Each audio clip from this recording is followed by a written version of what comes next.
네, 이제 기도 강연을 시작할 텐데요. 기도 강연 제목은 새롭게 만나는 마리아 막달레나입니다. 강연을 맡아주신 이현숙 수녀님은 마리아의 전교자 프란치스코의 소속으로 로마 교황 창립 그레고리오 대학교에서 선교학과 종교 간 대화를 연구해 박사학위를 받으셨습니다. 선교학을 가르치면서 평신도들과 교회와 세상의 복음화에 관해 나누어 오셨고요. 또 여성과 여성 수도자의 삶과 영성, 그리스도인 일치와 종교 간 대화 분야에서도 꾸준히 활동하고 계십니다.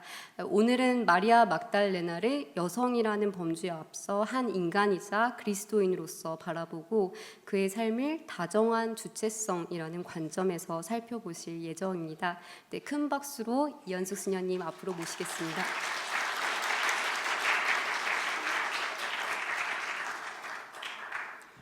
이현숙 아가다 수녀입니다. 예, 모두 만나서 반갑고요. 제가 오늘 다룰 주제는 인간의 주체성으로서 우리는 교회에서는 한 남성과 여성을 가르고 그 역할을 이야기를 하지만 오늘은 여성이기 전에 한 인간으로서 그리고 그리스도인으로서 마리아 막달레나 대해서 개인적인 어떤 삶을 좀 들여다보도록 하겠습니다. 여러분들이 강연을 들으시다 보면은 네 사람의 강연이 겹치고 같은 주제를 가지고 또 다른 시각으로 바라보는 것을 볼 수 있을 거예요. 그래서 여러분들이 이렇게 보시면서 또 제가 그런 시각에서 바라보시면 네 분의 발제가 공통점도 있고 다른 점이 있다는 거. 그래서 저는 제 주제에 이제 충실하면서 이제 들어가는 말로 마리아 막달레나에 대한 오해와 진실이라고 저는 제목을 잡아왔습니다. 제가 수녀원에 입회해서 이제 매일 선물들을 바치는데 마리아 막달레나는 전례 등급에서 그냥 기념 정도예요. 근데 막 고유의 찬미가도 있고 시편 후렴도 있고 뭐 그래서 이상하네. 그 옛날에는 굉장히 유명한 성녀였었나 보네. 이런 생각을 이제 늘 성물들 바치다가 그런 생각을 가지고 있었어요. 평범한 뭐 기념 정도인데.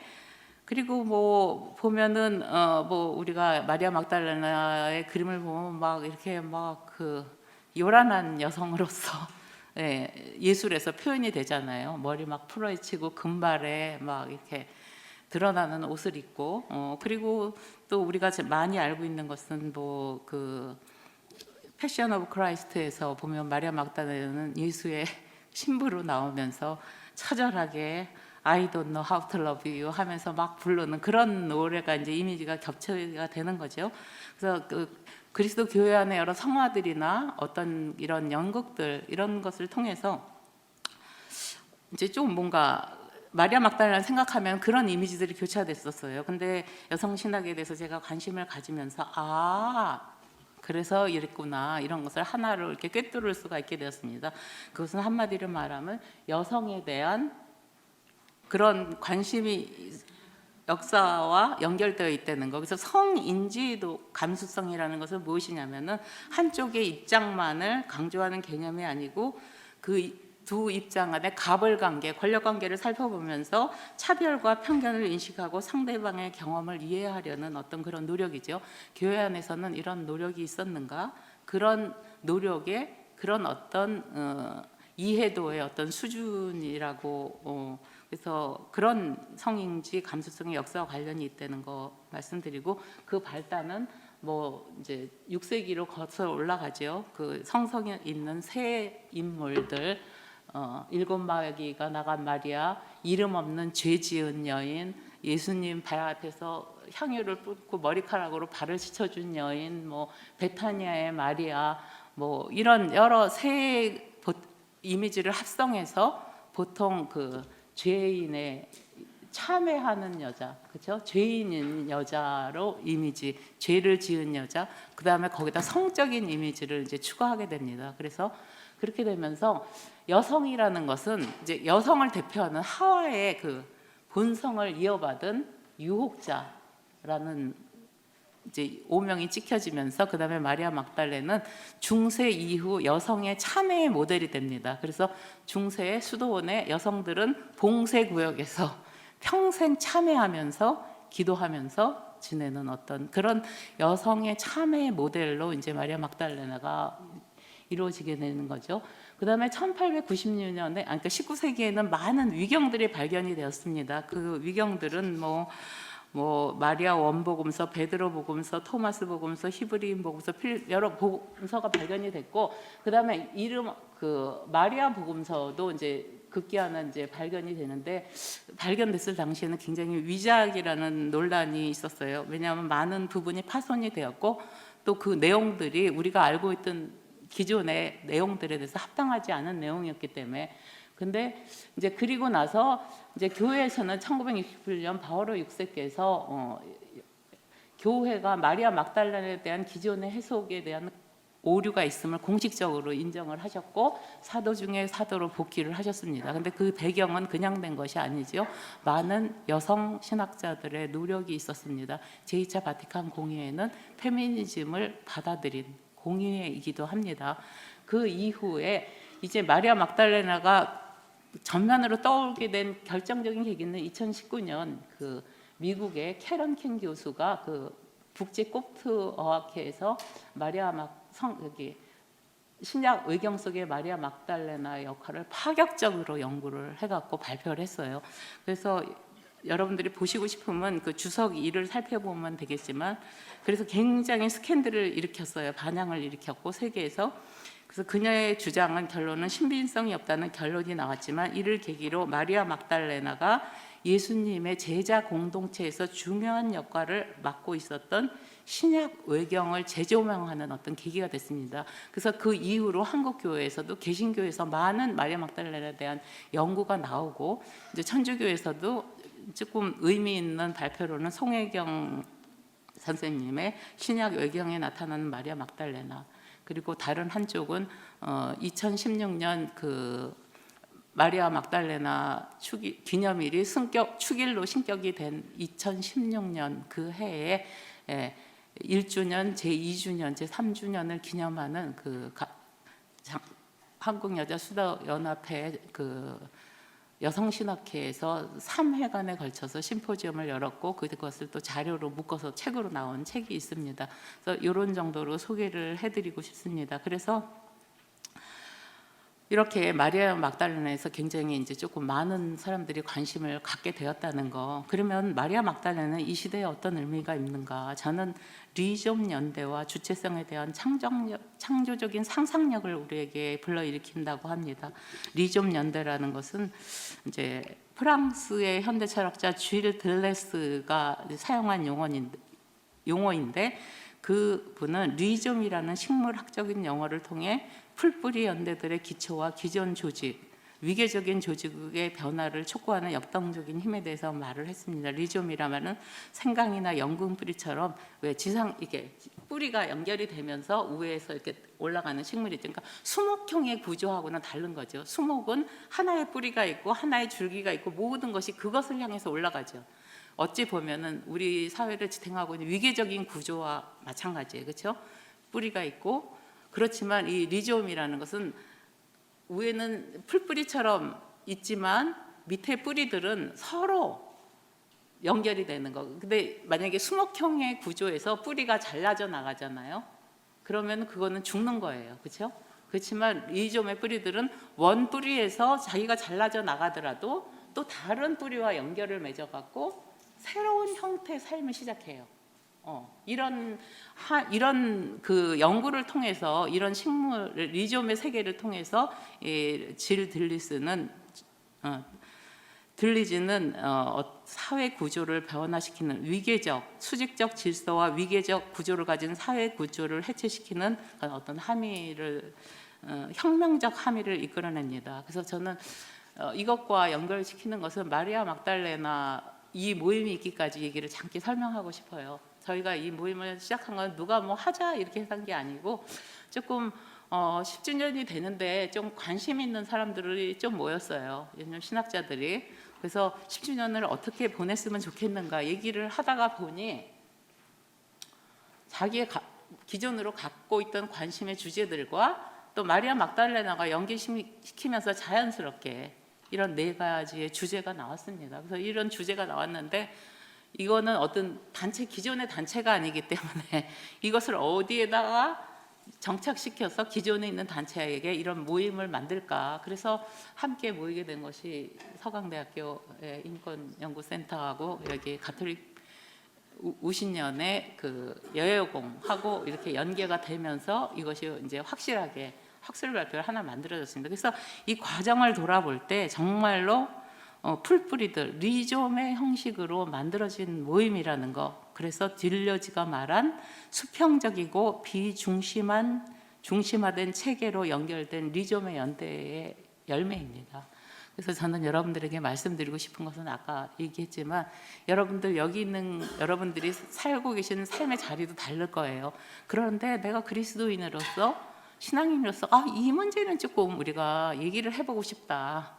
이런 거에 대해서 우리가 좀 진지하게 고민을 해보고 싶다. 이런 주제가 있으면 가실 때 저 뒤에다가 적어 놓으시면 우리가 그 주제를 어떤 방법은 리좀의 연대의 형식을 통해서 그 주제를 살려볼 수도 있는 거죠. 혹시 여러분들이 관심 있는 주제, 신앙인으로서 갖게 되는 도전이나 뭐 이런 거 있으면 여러분 적어주고 가시면은 혹시 그것이 여러 풀뿌리들이 모여서 또 어떤 열매가 나올지는 모르겠어요. 그거 한 가지 부탁드리겠습니다. 그리고 한 가지 말씀드리고 싶은 거는 제가 이렇게 여러 뿌리들이 여기저기 만나게 됐는데 그런 이제 같은 성향을 가진 것이죠.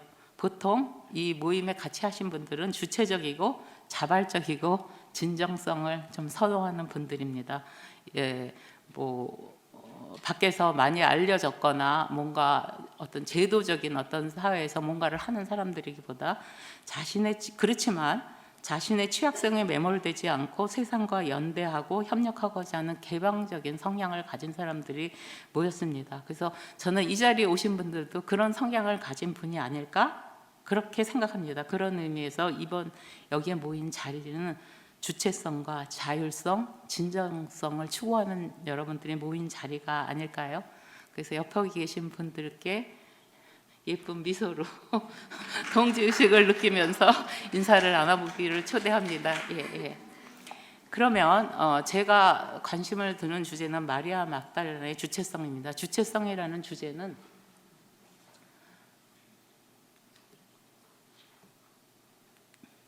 주체성이라는 주제는 사실 이 시대에 새롭게 회자되는 주제입니다. 왜냐하면 이 세상은 한시도 변함없이 모든 것이 움직이는 모빌리티, 모든 것이 유동하고 변화하는 세상에 살고 있어요. 그래서 사람들은 불안해요. 세상이 너무 빠르게 돌아가고 변화하고 있기 때문에. 그래서 사람들은 이 세상에서 어떻게 적응하고 살아야 될까. 거기다가 또 AI 시대는 인간의 정체성에 대해서 묻습니다. 특히 인간의 모습을 가진 그런 구조를 가진 그 AI들이 등장하면서 인간은 도대체 누구인가? 그런 이제 질문을 던지는 그런 이제 시대에 살고 있습니다. 그래서 이것과 연결해서 저는 마리아 막달레나의 삶을 달아보고 싶었습니다. 우리가 이 변화한 시대에 살면서 어떻게 하면은 이 세상의 변화에 대응하면서 변화에 굴러떨어지지 않고 나의 정체성을 유지하면서 그 변화의 파동을 타고 그리스도인의 정체성을 지킬 수 있을까? 그 키는 무엇일까? 그런 이제 생각을 해보게 되어 있고 막달레나를 통해서 그녀가 겪었던 삶의 위기와 새로운 선택 거기에 충실했던 모습은 우리에게 어떤 답을 주지 않을까 이제 생각하게 되었기 때문에 마리아 막달레나의 주체성을 다루게 됐습니다. 주체성이라는 것은 사전적으로 한 인간이 어떤 일을 실행할 때 보여주는 자유롭고 자주적이며 고유한 성질이나 특성으로 의식과 신체를 가진 존재인 인간이 자기의 의사대로 행동하고 주위 상황에 적응해 나가는 능력이라고 얘기를 합니다. 이렇게 사전에서는 이런 의미가 있지만 역사적으로 보면은 전통 철학에서는 그렇지 않았어요. 인간의 주체성은 무엇에 연결시켰냐면 인간의 깊은 도덕성과 연결시켰고 그 도덕성은 인간의 이성을 통해서 자기 자신을 계몽시켜 나아가면서 이 주체성을 실현할 수 있다고 계속 얘기를 해왔고 반면 인간의 마음은 인간의 마음을 감정과 동일시하면서 주체적인 삶을 폄하한 이성적인 삶을 살지 못하는 방해꾼으로 그렇게 여겼습니다. 그래서 인간의 감정은 여러분도 알다시피 그냥 없어 버려야 될 것, 이성적이 돼야 되는 것. 인간의 감정은 너무나 변덕스럽고 오리무중이기 때문에 감정은 감춰야 될 것이라고 철학에서는 그렇게 얘기를 했습니다. 근데 오늘날 교황님의 문헌, 프란시스코 교황님의 문헌도 그렇고 레오 14세의 교황의 인간의 존엄성에서도 마찬가지로 AI 시대에 인간의 마음에, 인간의 존엄성, 인간의 마음의 가장 중심부에 있는 마음의 중요성에 대해서 굉장히 강조를 하면서 모든 것이 유동하는 시대, AI 시대의 교회는 이성과 감정과 의지가 상호작용하는 마음의 역할을 다시, 요새는 뇌과학자들이나 많은 사람들은 뇌에서 모든 것이 다 일어난다고 얘기하죠. 감정도 그렇고 호르몬을 통해서 그렇게 하지만 전통적으로 보면은 제4의 눈이라 그래서 보통 힌두교에서는 여기가 그 영적인 어떤, 그죠? 장소라고, 모든 것을 통합하는 장소라고 하고, 또 고대 그리스에서는 인간의 마음, 심장의 박동이 뛸 때 내가 오랜만에 심장이 뛰는 소리를 들어봤다. 그죠? 우리 너무 바빠서 심장, 그 심장의 박동이 살아있는 느낌, 그 심장 안에서 우리는 이 삶을 통합해 나갈 수 있다는 이제 그런 이야기가 있습니다. 그래서 교회는 왜 마음을 중요하게 생각하냐면, 마음은 어떤 이성의 주도적인 역할을 하는 데가 아니라는 거죠. 이성과 감정과 의지가 상호작용을 한다는 거. 왜냐하면은 인간의 생각과 감정, 간절한 바람과 그것에 대한 어떤 결정은 모두 인간의 마음에서 비롯된다고 교회는 이야기를 하고 있습니다. 자세한 얘기들은 참고하시면 되겠습니다. 강의로. 그러면 마리아 막달레나는 어떻게 그런 주체성을 되찾았고 어떻게 그 주체성을 성장시키고 발전시켰는가, 저는 이제 살펴보게 됐습니다. 마리아 막달레는 7마귀가 들린 여자라 그랬죠. 그래서 오늘날의 7마귀라는 것은 그 삶의 총체적으로 어려움을 겪었던 그 육체적, 정신적, 영적 고통으로 해석하고 있습니다. 그래서 예수와의 만남을 통해서 치유를 받았다는 것, 이런 것은 성서에 나와 있지 않지만 우리가 성경에 사마리아 여인이라든지 죄지은 여인이라든지 여러 볼 때 마리아 막달레나와 예수의 만남을 생각해 볼 수가 있는 거, 유추해 볼 수가 있는 거죠. 그래서 그 이후 예수를 만난 후 마귀를 쫓아내 주셨고, 그런 경험은 마리아 막달레나의 마음 안에 깊이 각인돼서 어떤 시련 앞에서 무너지지 않은 견고한 내적인 힘이 되었다는 거. 여러분도 한 분 한 분 그런 경험이 있지 않으실까요? 마음 안에 예수님과 만났던 깊은 체험. 그래서 이러한 체험은 한 번으로 끝난 게 아니고 예수와 함께 다니면서 예수와 함께 생활하면서 그 체험이 점점 성장되고 발전되어 가는 거죠. 그래서 예수는 당시 어떤 분이셨습니까? 평소 여성들을 예수가 대할 때는 정말 온전한 인격적인 주체로 대하셨어요. 그 시대에 여성은 그 당시 시대에는 아무것도 아니었어요. 가축과 재산, 가부장적인 제도 하에서 하나의 재산에 불과한 어떤 그런 위치에 있었는데, 예수님께서는 가부장적 제도에 예속된 전제가 아니고 주체적이고 자주적인 인간으로 동등하게 대하셨고, 이혼 논쟁에 있어서도 남성 중심적 관습을 정면으로 지적하셨으며 여성들에게도 가르침을 주셨고, 진지한 대화를 나누셨으며 인간적인 친밀한 관계를 맺으셨다는 거, 그리고 마리아 막달레나를 당신 공동체의 제자로 받아들이시면서 또 선교 활동에도 참여하게 해주셨습니다. 그래서 이런 이제 내용에 이제 정경에 있는 내용들을 짐작할 수 있지만 정경에 없는 내용이지만 외경에 보면은 그녀와 또 제자들과의 관계를 통해서 여러 가지 불협화음도 있었겠죠. 그렇죠? 당시 여자가 아무것도 아닌 시대에 예수님과 가까이 지내면서 예수님의 지혜를 터득하고 많은 것을 알게 된 그녀에 대해서, 그래서 그녀는 또 그리고 그녀가 복음을 전할 때 그녀를 따르는 공동체의 리더로서 주체적인 역할로 성장했음을 우리가 볼 수 있습니다.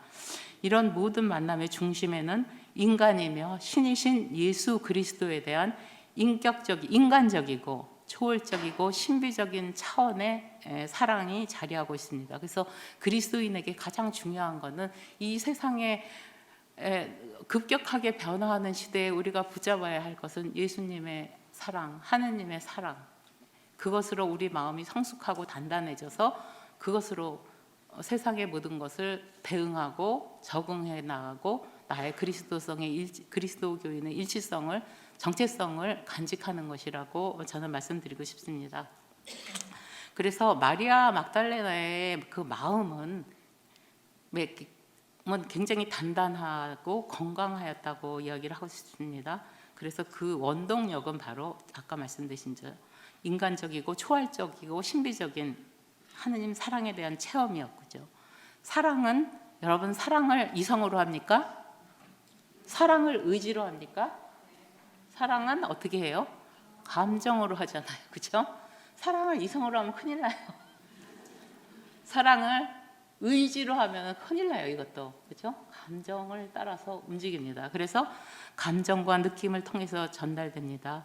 외경에 의하면 그녀는 제자들 중에서 예수의 큰 사랑을 받았고 자신을 사랑해 준 그 사랑에 신뢰했습니다. 이 사랑은 예수와의 깊은 영적, 인격적 교감을 가능하게 하였고 예수에 대한 이러한 그녀의 마음의 감수성은 더 깊어졌고 더 깊어질수록 예수를 더 깊게 이해할 수 있었으며 어떠한 역경 앞에서도 그녀가 함께 했다는 것. 그래서 우리가 표면적으로 보는 예수가 십자가상에서 돌아가실 때, 그 다음에 무덤에 묻힐 때, 부활할 때 이런 어떤 그 뒷병의 배경에는 그 마리아 막달라나의 이런 깊은 인격적인 성숙, 사랑에 의한 성숙이 자리를 하고 있다는 것을 우리는 기억해야 될 것입니다. 그래서 이 위대한 사랑에는 그래서 예수는 이렇게 관계를 통해서 마리아 막달라의 주체성이 이제 성장되었다는 것을 말씀드리겠습니다. 그러면 예수를 향한 그녀는 사랑은 어떤 것이었던가? 그래서 아까 제가 기도를 하고 있어서 예수에 대한 사랑, 그녀는 예수를 사랑하였고 바라보았고 찾았고 경배하였다. 이거는 막달레나 고유 감사송에서 나오는 교회가 인정하는 그녀에 대한 묘사입니다. 그래서 그녀의 사랑은 에로스적인 사랑입니다. 감정을 바탕으로 하는 굉장히 열정적인 사랑이었고, 그 다음에 스토르게 친밀하고 가족적인 사랑이었습니다. 그 다음에 아가페적, 무조건적이고 이타적인 이런 세 가지의 사랑의 특징을 마리아 막달레나의 사랑에서 볼 수 있으며, 이러한 사랑은 예수에 대한 이해를 더 높이고 어떤 역경 속에서도 예수를 따르려는 의지, 강한 의지를 만들어 주었다는 것을 말씀드리고 싶습니다. 그리고 이것과 더불어 이걸 처음에 넣을까 했는데 마리아 막달레나는 가난한 여성은 아니었다고 해요. 당시 문헌을 보면은 보통 성경에 나오는 여자들은 누구의 가족 관계의 어떤 남편이 누구고 아니면 어떤 가족이, 근데 마리아 막달레는 그 지명을 타서 마리아 막달라의 마리아라고 이렇게 얘기를 한다. 그래서 많은 인류학자들이나 고고학자들이 연구한 바에 의하면 갈릴레오 서쪽에 그 경제적으로 문화적으로 풍부한 지역에 돈이 얼마나 많았는지 어쨌는지는 모르지만 자기가 독립적으로 살 수 있는 여성이었고 예수의 제자가 되었을 때는 자기가 가진 것을 통해서 예수의 선교 활동에 도움을 했다는 그 정도에까지는 학자들이 발굴한 것의 진실입니다. 그녀가 과부였는지 그녀가 돈이 얼마나 많았는지 이런 것은 말을 할 수가 없습니다. 그렇지만 우리가 실질적으로 살아볼 때 한 인간이 독립하기 위해서는 자기의 삶을 자립할 수 있는 최소한의 경제적 자립이 있을 때 이것도 또한 가능한 것이 아닐까. 마리아 막달라나는 그 시대에 이런 어떤 자립도 있었다는 것을 얘기하고 싶습니다. 그러면 이런 마리아 막달라나의 삶은 주체적 삶은 그녀를 어떤 존재로 만들게 되었느냐? 사회적인 통념을 넘어서 예수의 제자, 여성 사제가 되어야 했습니다. 그녀는 개인적 사회적 취약성을 감싸안고 주체적인 존재로 우뚝 선 존재였기 때문에 제자로서의 면모와 활동에 이렇게 그 당시 여성을 향한 사회적 통념과 격렬히 맞섰어야 했을 것입니다. 그래서 그리고 우리가 정경에 보면은 마리아 막달레는 남성 사도들에 의해서 가려져서 부각되지 않습니다. 예수님이 돌아가신 이후 마리아 막달레나는 더 이상 성경에 이제 부각되지 않습니다. 그렇다고 해서 그녀의 남은 생애가 침묵 속에서 항상 하나의 그림자가 되어서 사라지지는 않았을 것입니다. 외경에 있는 많은 그 외경의 토마, 필리서, 마리아 복음서에 보면은 마리아 막달레나의 위상을 사도들보다 높게 평가하는 그런 어떤 표현들이 발견됩니다. 그런 여러 그 당시 위경들에서 마리아 막달레나의 위상을 세 가지로 보면은 탁월한 제자였고, 교사이며 인도자였고, 위로자이며 지도자였다. 예수가 세상을 떠난 후 그 제자들을 격려하고 제자들을 이끌고 이렇게 일어서게 했다는 그런 어떤 그 말씀을 전합니다. 그러면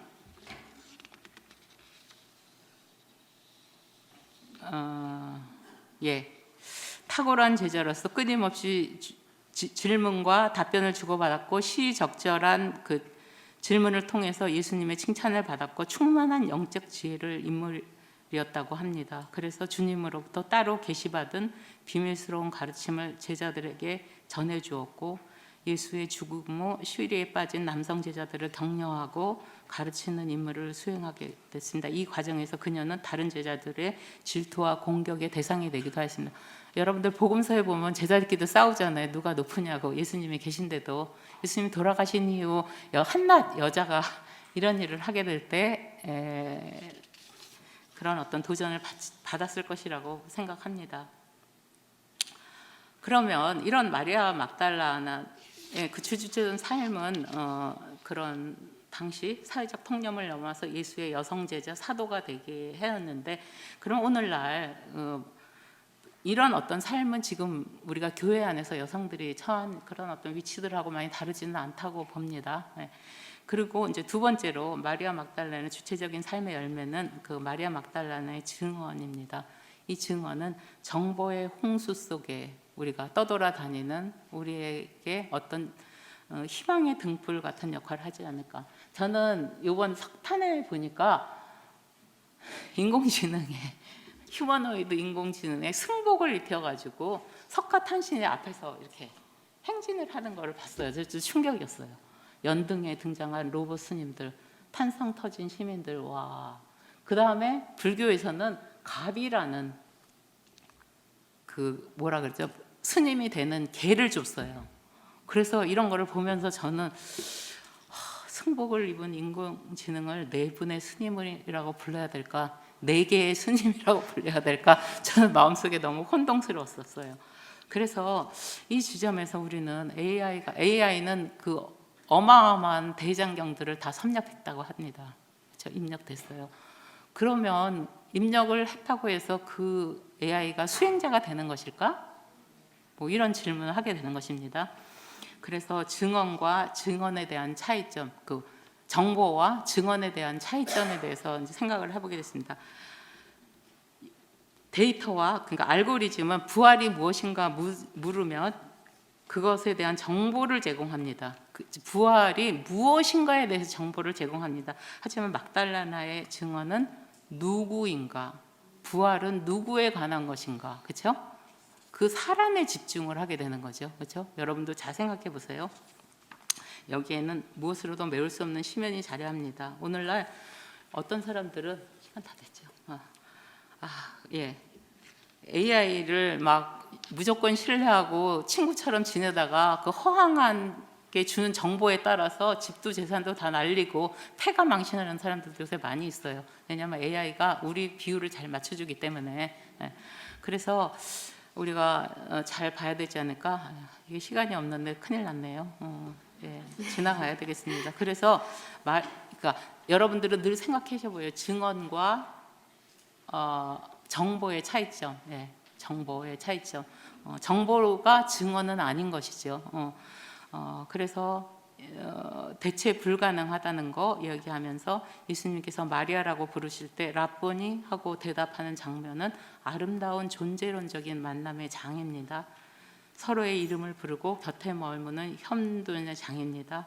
그리고 우리 그리스도인들에게 나를 붙들지 마라는 말씀은 사랑과 경이로움을 자기에게 가두지 말고 세상에 나가서 소유해서 소통하라는 어떤 현대적인 명령으로 우리는 들을 수 있습니다. 우리는 그래서 그리스도인으로서 디지털 광야에서 부활의 기쁜 소식을 전하는 마리아 막달레나가 될 것을 초대받고 있습니다. 이제 결론인데요. 시간이 없어서 그냥 읽어보시면 되겠습니다. 여성이 없는 예수의 공생활을 생각해 본 적이 있는가? 여성이 없는 교회의 모습을 생각해 볼 수가 있는가? 네. 이건 프란시스코 교황님도 그렇게 얘기하셨어요. 2016년 마리아 막달레나를 축일로 승격시키면서 미국의 수녀들과의 여러 가지 문제가 있을 때 만남에서 여성이 없는 교회를 생각해 본 적이 자기는 한 번도 없다고 그렇게 얘기를 하셨습니다. 그런데 어찌 보면은 여성이 없는 교회 분명한 것은 어떤 여성을 원하는가, 이제 이런 질문을 우리는 해봐야 될 것입니다. 복음서에 나오는 많은 여성들이 존재감이 어떤 한 장면에 함께하고 있었지만 가부장적 구조의 소유물과 같은 존재였습니다. 그 성경 안에서 여성의 존재를 드러나기는 쉽지 않은 일이었고, 분명한 것은 그곳에 그녀들이 있었다는 사실이고, 이는 초대 그리스도인들과 복음사들에게 귀중한 복음으로 기억으로 남았고, 이것은 복음에 적혀져 있다는 거 생각하고 있습니다. 오늘날 교회는 여성의 위치가, 여성이 없는 교회를 생각해 볼 수 없다고 하지만 딱 성경에 복음사가들이 여성을 묘사한 만큼만 여성의 위치를 주는 것 같아요. 그렇죠? 네, 여성이 없는 교회는 없어요. 그렇지만 그 위치는 초대 교회 때 여성에 대한 많은 문제들이 있었을 거예요. 사도 바오로도 그래서 그런 얘기를 하지 않았을 거예요. 밖에 나가서 말하지 말고 안에 들어가서 막 이런 얘기, 틀림없이 그런 어떤 시간이 있었고, 그렇지만 교회는 충실하게 1세기에 그 시대의 어떤 여성의 역할, 거기에 국한하고 있지 않은가, 그런 이제 생각을 해보고 여러분들은 집에 가서 읽어보시면 좋겠습니다. 그래서 교회가 이런 결정을 하는데 왜라는 질문을 던지지만, 이런 질문을 던질 때마다 반복적이고 소모적인 논쟁에 휘말리게 됩니다. 왜 여성 사제직은 안 돼? 왜 여성 부재직은 안 돼? 남녀 수도자도 있고 남녀 평신도는 있는데 남녀 성직자는 없는가? 이제 이런 질문을 하게 되는 거죠. 그래서 이런 질문은 뭔가 끝이 없는 벽을 마주치는 그런 것이기 때문에, 이런 것을 뛰어넘어 여성이기 전에 한 인간으로서 이 시대가 필요로 하는 어떤 우리 여성성을 어떻게 살려야 하는가 조금 해봤습니다. 마리아 막달라나의 다정한 주체성. 보통 우리가 주체성을 얘기하면 되게 강한 사람을 생각해요. 그 사람 참 주체성이야, 독립적인 사람이야, 막 이렇게 할 때는 되게 강한 이미지가 떠오르잖아요. 근데 마리아 막달레나에서는 다정하고 정다운 마리아를 떠올리게 된다는 것이죠. 그래서 이런 주체성은 관계적인 측면을 보여준다는 것이며, 마리아 막달레나의 주체성은 그 공동체 안에서 어떤 역할을 했을까? 다른 제자들, 예수와 가까이 있던 마리아와 다른 여인들과는 어떤 관계를 맺었을까? 성령 강림 이후 가부장적인 세상 안에서 온 세상에 복음을 전하라는 예수의 말씀을 마리아 막달레나는 어떻게 실행하였을까? 예. 이런 것들을 얘기하고 싶고, 마지막으로 저는 이수정 박사님의 논문 그리스도교 예술과 미술과 막달레나에 대한 어떤 그 정의 신학에 비추어서 마리아 막달레나에 대해서 묘사를 한 장면을 읽으면서 끝나고 싶습니다. 예수의 모습은, 마리아 막달레나의 주체성은 예수의 모습과 많이 닮아 있고 용기와 열정, 헌신, 꾸밈 없는 모습이다. 이는 인공지능 시대를 살아가는 우리가 회복해야 할 덕목은 아닐까. 예술의 세계에서 아직도 정다운 마리아라는 표현을 써본 적은 없지만,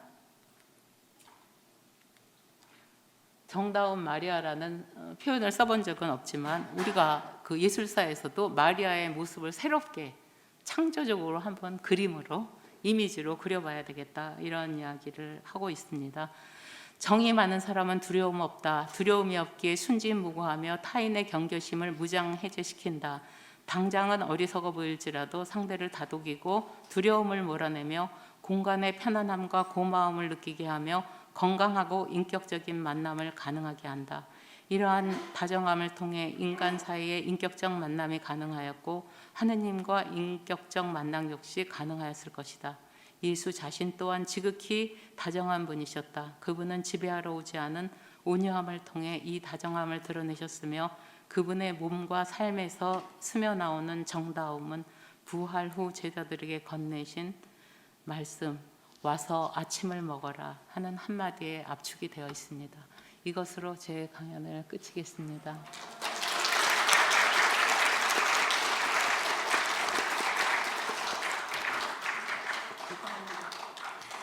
네, 수녀님 귀한 말씀 감사합니다. 시간을 더 넉넉하게 드리지 못해서 죄송한데요. 마리아 막달레나가 보여준 주체성이 홀로 강해지는 힘이 아니라 예수님과의 인격적인 만남과 사랑 속에서 형성된 관계적이고 다정한 힘이라는 말씀이 참 마음에 와닿았고요. 그리고 아마 시간 관계상 소개하지 못하신 것 같은데 저는 그 자료집에 보시면 저는 수녀님의 글의 마지막 문장이 참 좋았어요. 그래서 저희가 오늘 이 자리 또한 온기를 주는 그런 리좀적 연대를 확인하고 또 조용한 혁명을 확장하는 그런 시간이 되었으면 하는 마음 전해봅니다. 이어서 첫 번째 발제를 들을 텐데요. 발제의 제목은 막달레나 공동체 복원하기입니다. 발제를 맡아주신 박정은 소피아 수녀님은 홀리네임즈 수도의 소속으로 미국 홀리네임즈 대학교 철학과 명예교수이시기도 합니다. 버클리 신학대학원에서 영성학과 성서학으로 박사학위를 받으셨고요. 미국과 유럽, 아프리카, 아시아 여러 지역에서 영성 강의와 피정, 영적 지도를 이어오고 있습니다. 또한 한국에서는 여성 영성 공부와 한국과 베트남의 여성 수도자들을 위한 영성 지도자 훈련 프로그램을 진행하고 있기도 합니다. 또한 가난과 이주, 난민, 여성의 문제를 글로벌한 관점에서 연구하며 21세기의 영성과 수도 생활에 관한 글을 꾸준히 발표해 오셨는데요. 오늘은 마리아 복음서와 그 배우의 공동체를 통해 수직적 권위보다 영적 깊이와 상호 돌봄 그리고 다양한 목소리에 대한 경청을 중심으로 한 공동체의 가능성을 살펴볼 예정입니다. 네, 큰 박수로 박정은 수녀님 모시겠습니다.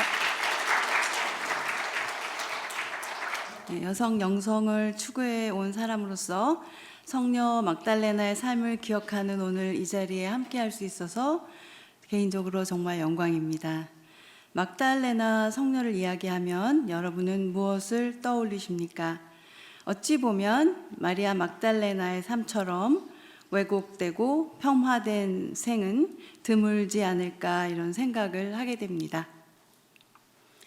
그동안 여성주의 성서학에서 왜곡되거나 잊혀진 인물들을 복원하는 일들을 사실은 많이 해왔습니다.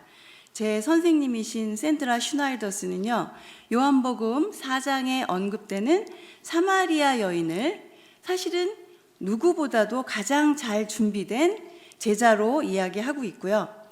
하버드에서 가르쳤던 엘리자베스 피오렌자는 특별히 이제 역사 비평을 통해서 텍스트 배후에 있는 공동체, 즉 The World Behind the Text, 그 공동체를 복원하는 연구를 통해서 우리에게는 잊혀져 버린 또 존재하지 않는다고 강조해왔던 여성 제자도를 이야기했습니다. 특별히 그의 책 그녀를 기억하며 In Memory of Her에서는요, 역사적으로 활발했던 여성 제자직이 어떻게 축소되어 왔는지를 비판했습니다. 성서 연구 방법론 있죠. 성서 공부를 하실 때 이제 문학 비평이 있고 역사 비평이 있는데요.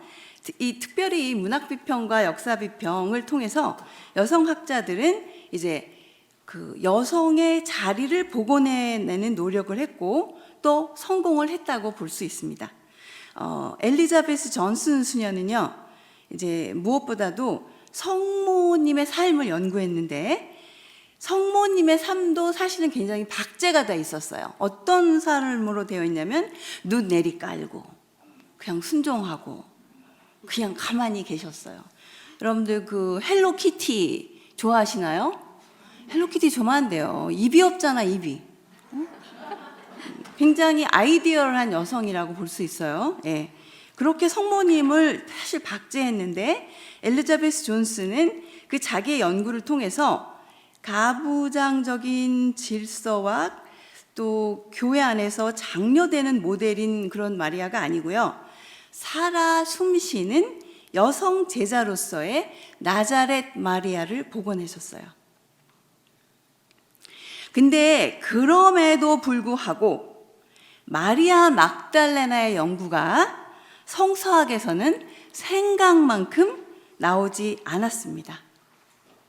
가장 이제 많이 연구되는 부분이 예수님과의 친밀한 관계, 연인 관계로 대중적인 상상력을 자극하는 방식으로 많이 언급되었거나 마리아 막달레나를 창녀라고 이야기해서 왔습니다.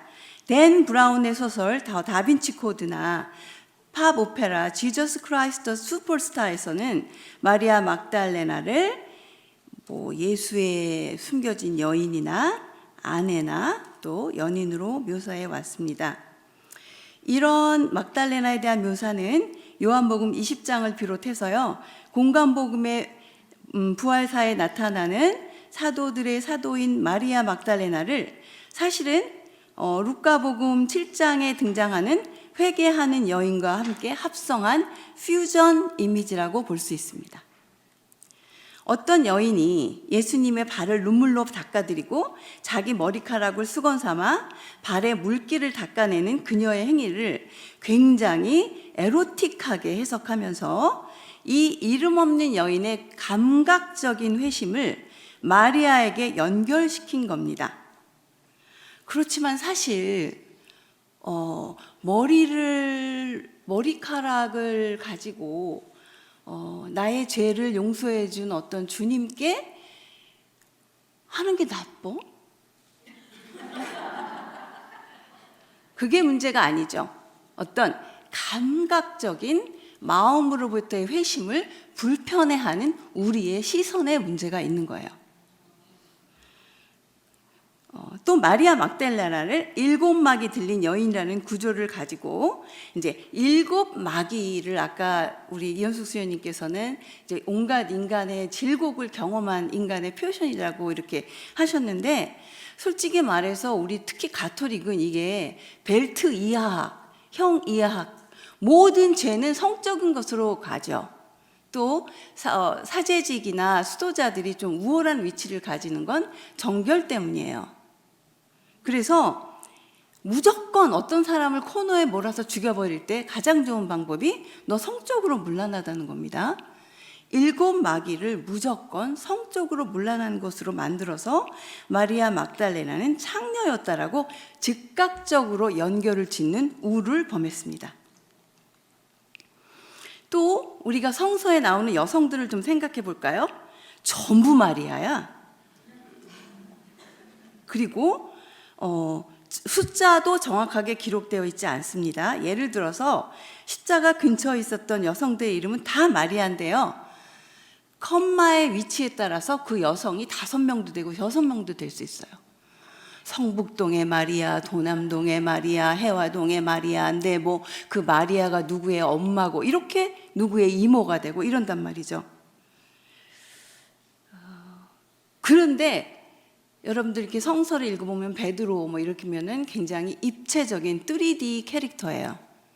그래서 이런 면도 있고 저런 면도 있는데, 이 여성들에 대해서는 캐릭터가 플랫 캐릭터예요. 그냥 밋밋해요. 딱 2가지의 인간이 있어요. 좋은 마리아와 나쁜 마리아가 있어요. 좋은 마리아는 성모 마리아예요. 옷도 파랑색만 입어요. 마리아 막달레나는 나쁜 마리아예요. 여기 지금 색깔이 다 좀 뻘겋죠? 예, 빨강 마리아예요. 그래서 여성 캐릭터가 이렇게 입체적으로 이렇게 개발이 돼 있지 않는다는 이야기입니다. 그러면서 마리아 막달레나를 나쁜 마리아 쪽에 배치했다. 예, 이렇게 좀 생각해 볼 수 있겠고요. 그래서 마리아 막달레나를 이렇게 감각적인 회심으로 이해하는 전통은 예술 작품 속에서 잘 드러납니다. 중세의 그림들을 보면 회개하는 마리아 막달레나라는 제목으로 그녀를 묘사한 그림들은요, 이렇게 하나같이 긴 머리를 늘어뜨리고 가슴은 풀어헤치고 뭔가를 이렇게 응시하는 그런 모습으로 많이 나옵니다. 근데 여기서 이제 그 해골은 인생의 무상함을 나타내는 주제로요. 그 베니타스라고 부르는데요. 그거는 이제 중세에 특히 16세기 이후에 그 네덜란드의 플랑드르 지역에서 이제 콜로나이즈를 시키죠. 그 인도네시아나 이런 쪽에 가서 물건들을 갖고 오고 막 뺏어 오면서 부자가 됐습니다. 그래서 자기의 그 이국적인 어떤 부를 과시하는 그림을 그리는데요. 거기에다가 플러스 그러나 인생은 유한하다라는 것을 강조하는 방식으로 그림을 그리기 시작했습니다. 그래서 굉장히 아름답고 화려한 정물화, 여러분들 이렇게 미술관에 가시면 근데 갑자기 벌레 같은 거 이렇게 있고 뭐 많이 보셨죠? 예, 그런 것들 아니면 항상 거울이 있고 아니면 촛불 같은 것들이 있어요. 그런 것들을 통해서 결국은 전도서에 헛되고 헛되다라는 그 주제를 이제 따오는 거거든요. 그런데 여기서 그 어떤 돈 많고 유력한 사람들의 삶의 장면에 인생의 유한함을 강조하는 이제 해골을 그려넣는 건데, 이런 면에서 이제 마리아 막달레나는 부유하고 육체의 아름다움을 즐기는 아주 센슈얼하고 화려한 여성의 전형이고, 그 안에서 이제 그 참회를 하는 그런 장면을 이제 묘사하게 됩니다. 그래서 이 그림은 티지아노의 그림이에요. 또 이거는 이제 니콜라스 레니그로라는 사람인데요. 이것도 보면 지금 빨간 치마를 입고 있죠. 예. 그래서 이제 그 마리아 막달레나가 이렇게 어떤 특별한 장르의 미술에서도 이제 어떤 박제된 이미지로 이게 나오게 되는 거예요. 그래서 이런 식으로 기술하는 마리아 막달레나의 모습은 정말 이렇게 박제되었다고 볼 수 있겠어요. 그래서 통합적이고 인격적인 그런 이미지를 찾기가 우리가 어렵게 되었다는 것입니다.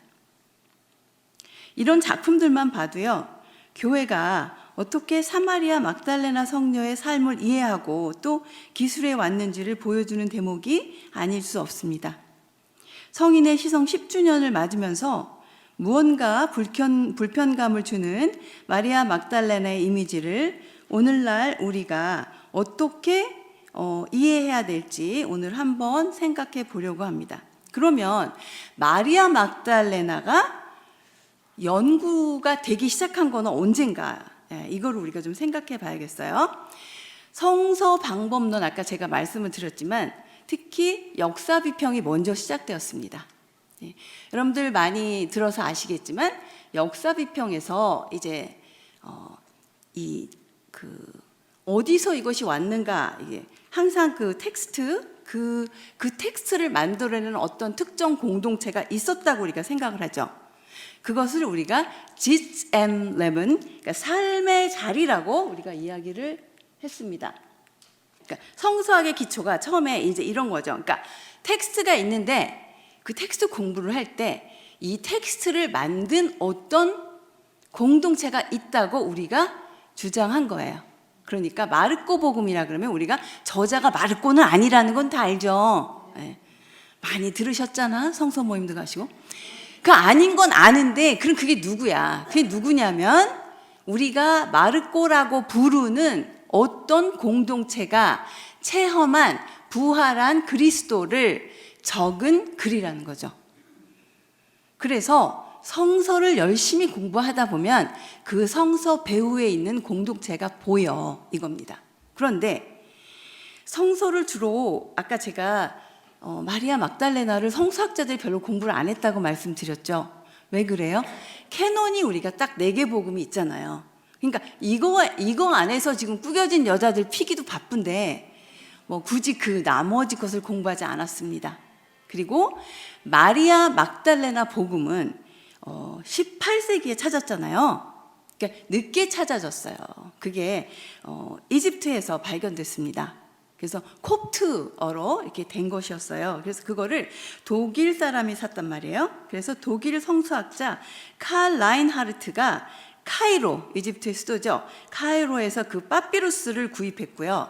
그 파피루스를 뭐라고 명명했냐면 독일 사람이라 그랬잖아요.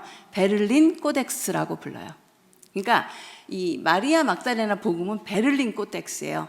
그 베를린 코덱스가 사실은 이제 1장, 2장, 3장, 4장 이렇게 돼 있지 않고 여기저기 누락된 부분도 사실은 많아요. 그러니까 그게 만약에 진짜 있는 어디 원본이 저쪽도 어디 사회 뭐 어디 구석에서 나오면 또 달라질 수 있어요. 근데 현재 스코어 그게 업데이트된 것은 그거예요. 그래서 그게 이제 그 원래부터는 한 5세기부터 회람이 됐다고 합니다. 그런데 없어진 거죠. 없어졌다가 이렇게 최근에 발견이 됐단 말이죠. 그러니까 당연히 마리아 복음은 공부가 잘 안 됐습니다. 근데 이 그 코덱스 안에는 다른 외경도 들어 있어요. 그게 뭐냐면 요한 복음이 아니고 요한 외경, 요한 복음 다른 복음도 있고요. 거기에 또 지혜이신 소피아이신 예수 그리스도라는 책이 또 있고요. 그다음에 베드로 행전과 같이 들어 있습니다. 그러면 여러분들 사실 사도행전은 들으셨잖아요. 근데 이제 베드로 행전이라는 책도 있는 거예요. 그게 같이 이렇게 들어있는 책에 마리 막달레나 복음이 있습니다. 그래서 여러분들 그 요한복음도 경전으로 가장 늦게 들어온 거 아시죠? 왜요? 약간 영주주의 색깔이 나. 예수를 안다는 걸 너무 강조해. 그래서 요한복음을 캐논이 됐다 안 됐다 그 역사가 있어요. 마리아 복음은 대놓고 영지주의 복음입니다. 그럼 영지주의가 뭐란 말입니까? 이단이래요. 무시라. 근데 그렇게 단순히 이단이라고만 치부할 수 없는 전통인데요. 영지주의에서는요, 지혜, 즉 하느님과의 일치를 향해서 나아가는 과정에서 나에 대한 지식과 하느님에 대한 지식을 중요시하는 전통이다 이렇게 되어 있어요. 여러분들 우리가 영성생활 하죠. 스피리추얼 디렉션도 공부하시고 하는데 결국은 우리가 내면 생활을 한다고 할 때 결국 뭐예요 그게? 여러분들 내면 생활을 통해서 뭘 하셨어요? 내가 이렇게 잘났네 그런 거 하신 거 아니잖아요. 내가 누군지를 알게 되는 거죠. 또 내가 누군지를 알면서 내 영혼이 깊으로 들어갈 때 하느님에 대해서 아마도 이런 분이실 것 같아 라고 알아가게 된다는 거죠. 이런 나에 대한 지식과 하느님에 대한 지식을 강조하는 전통을 영지주의라고 합니다. 그래서 마리아 복음은 영지주의 복음입니다. 그래서 그럼 복음은 도대체 어떤 곳에서 쓰여졌고 어떤 사람이 읽었을까 우리가 그런 생각을 좀 해보게 되는데요. 사실 초세기 지중해 지역은 다양한 문화와 인종을 포함한 넓은 지역이고 각 지역 공동체는 다양한 이해와 접근의 스펙트럼 안에서 그리스도의 부활을 이해하기 위해서 여러 가지 이야기들을 선택한 것으로 보입니다. 여기서 강조해야 될 것은요, 부활을 이해하기 위해서예요. 여러분들은 부활을 이해하십니까? 네. 우리 신앙의 핵심은요, 부활을 이해하는 거예요. 근데 부활을 이해하려면 뭐를 받아들여야 돼요? uncertainty. 분명하지 않음을 받아들여야 돼요. 근데 이 복음은 지금 그거를 얘기하고 있는데요. 결국은 그리스도교가 여러 다양한 신학적인 해석이 있었고 자기들이 경험한 부활한 그리스도를 고백했는데요. 로마 제국이 그 로마 제국을 하나로 만드는 종교적인 힘으로 그리스도교를 택했죠. 그러면 다양하면 좀 힘들어요. 그러니까 하나로 묶어야 했습니다. 그러다 보니까 다양한 경험과 가르침은 영지주의라는 이름으로 이단시됩니다. 그래서 캐런 암스트롱은 이렇게 아름다운 표현을 썼는데요. 영지주의는 통합된 복음의 이야기가 드리우는 그림자다. 그러니까 빛 속에서 복음이 있다면 이 영지주의 복음 또 경전화되지 않은 복음은요. 다양한 어쩌면 좀 눌려진 그런 교회의 목소리를 담고 있다. 이렇게 보시면 되겠고요. 그거의 대표적인 그 성서가 마리아 복음서입니다. 콥트어, 이집트의 말이죠. 이집트 콥트어로 쓰여진 이 복음서는 많은 페이지가 누락되어 있지만 그럼에도 불구하고요. 이 복음서의 등장은 초대교회에 다양한 공동체가 있었음을 우리로 하여금 생각하게 했고요. 제도교회 안에서 침묵하게 된 공동체의 목소리를 다시 찾을 수 있게 됐다는 점에서 복음의 부활의 증인인 마리아 막달라나 이름으로 된 이 복음서의 발견은 주목할 만한 가치를 가지고 있습니다. 그러면 마리아 공동체가, 우리가 요한복음이 있다면 요한복음에 공동체가 있었다고 가설을 정했듯이 마리아 복음서가 있으니까요, 마리아 공동체가 있다고 했을 때는 이 복음서에 드러난 영성이 어떤 것인지를 우리는 살펴봐야 될 거예요. 그래서 마리아 공동체의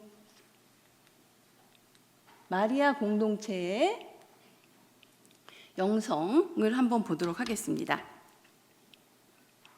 첫 번째, 이 복음서에 드러난 공동체는요, 리더의 권위를 어떤 행정적인 리더가 아니고 영적인 권위를 가진 사람, 스피리추얼 오토리티로 봤습니다. 행정적인 업무 처리를 업무를 처리하고 돈 계산을 잘하고 지금 그게 아니고 영적인 깊이, 즉 하느님과 일치를 누리는 깊이를 리더의 특징으로 보는 거예요. 특히 마리아가 가진 권위는 어디서 오냐면요, 예수가 승천하고 다른 사람들이 이해하지 못하는 그 부활의 신비를 깨달은 것, 그리고 그 깨달음을 가지고 이제 굉장히 패닉에 빠졌잖아요. 우리 선생님이 이제 없어지셨으니까 이제 그런 사도들을 위로했다는 점에서 아까 이현숙 스님 말씀하신 것처럼 이제 그런 스승이라고 볼 수 있습니다. 그래서 마리아 공동체는 지혜이신 그리스도의 전통을 강조합니다. 그래서 이제 베드로는 이 마리아의 특히 영적인 권위에 대해서 분노해요. 그래서 이제 그러면 마리아 복음서가 지향한 이 공동체는 최소한 이런 수직적인 리더십이 아니구나라고 하는 것을 알 수 있습니다. 그러면 이거는 수평적, 아까 수연님이 풀뿌리 얘기하셨는데 수평적 리더십의 특징이 뭔가를 보겠습니다. 먼저 여러분 수도 공동체도 마찬가지예요. 공동체 안에 다양한 목소리가 편안하게 들립니까? 아니라고요? 어느 집이냐고 묻지 않겠어요? 행정적인 능력이나 관료주의가 가지는 힘이 아니고요, 서로를 돌보는 데서 기인하는 사랑의 힘을 강조하는 것, 또 젠더, 문화, 나이 등의 제한을 넘어서 열린 공동체로 이끌어가는 것. 이 복음에서는요, 그럼 구원이 뭐냐는 얘기도 나와요. 근데 구원이 뭐예요? 10원 빼기 1원? 구원을 온전한 인간성의 회복으로 봅니다. 그러면 그 온전히 회복된 인간이라는 건 뭔 뜻이냐면은 모든 분열을 극복하는 것. 그래서 참된 인간의 본성을 회복한 거예요. 그래서 여기서 그 온전한 인간은요, 나 이런 사람이야. 여러분들 항상 보면 나 이런 사람이야 라고 하는 거 있죠. 그거 구원되지 못한 인간이에요. 나 이런 학교 나온 사람이야.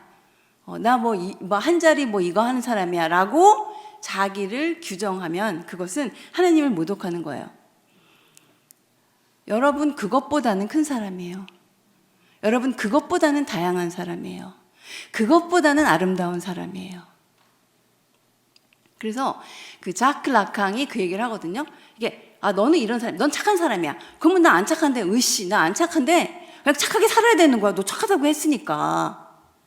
근데 우리 안에는 착한 점도 있고 나쁜 점도 있고 못된 점도 있고 얄미운 점도 있죠.